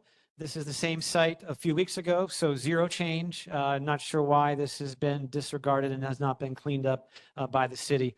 Graffiti remains, as we have seen. The same gangs are tagging all over the place. This is the intersection of Pali Highway and Vineyard Boulevard we talked about right before the trimmings there, but we do see folks are wandering into the road. This is clearly a hazard. We need to make sure this is not a hospitable place to hang out and ask for money. More graffiti, more birds, as we talked about earlier, definitely should be on our list. People resting all around, people in the roads. This is something that I think is dreadfully obvious that these stacks here, somebody brought a pallet jack and dropped off 10 of these pallets there. So these pallet palaces, they've been monikered by one of my fellow board members. It's gonna get worse. Join us next time, the second Tuesday of the month, and 7 p.m. Kukui Plaza Tower, 12614 4th Street. Big news is, we're going to have some t-shirts. I found a contact with the city, so come and join the group and we'll get some t-shirts. Thank you, Chair. All right, thank you. Anyone have any questions for Board Member Lai? Hearing none, seeing none. The next Downtown Chinatown Neighborhood Board meeting will be scheduled for Thursday, June 6th. The place to be announced, yeah? It'll be virtually. You may access us on YouTube. And we broadcast the Downtown Chinatown Neighborhood Board number 13 meetings on Olelo Channel 49 every third Thursdays at 9 o'clock p.m. as well as 9 o'clock a.m. on the 4th Saturdays of each month. Aloha. We're adjourned. Thank you.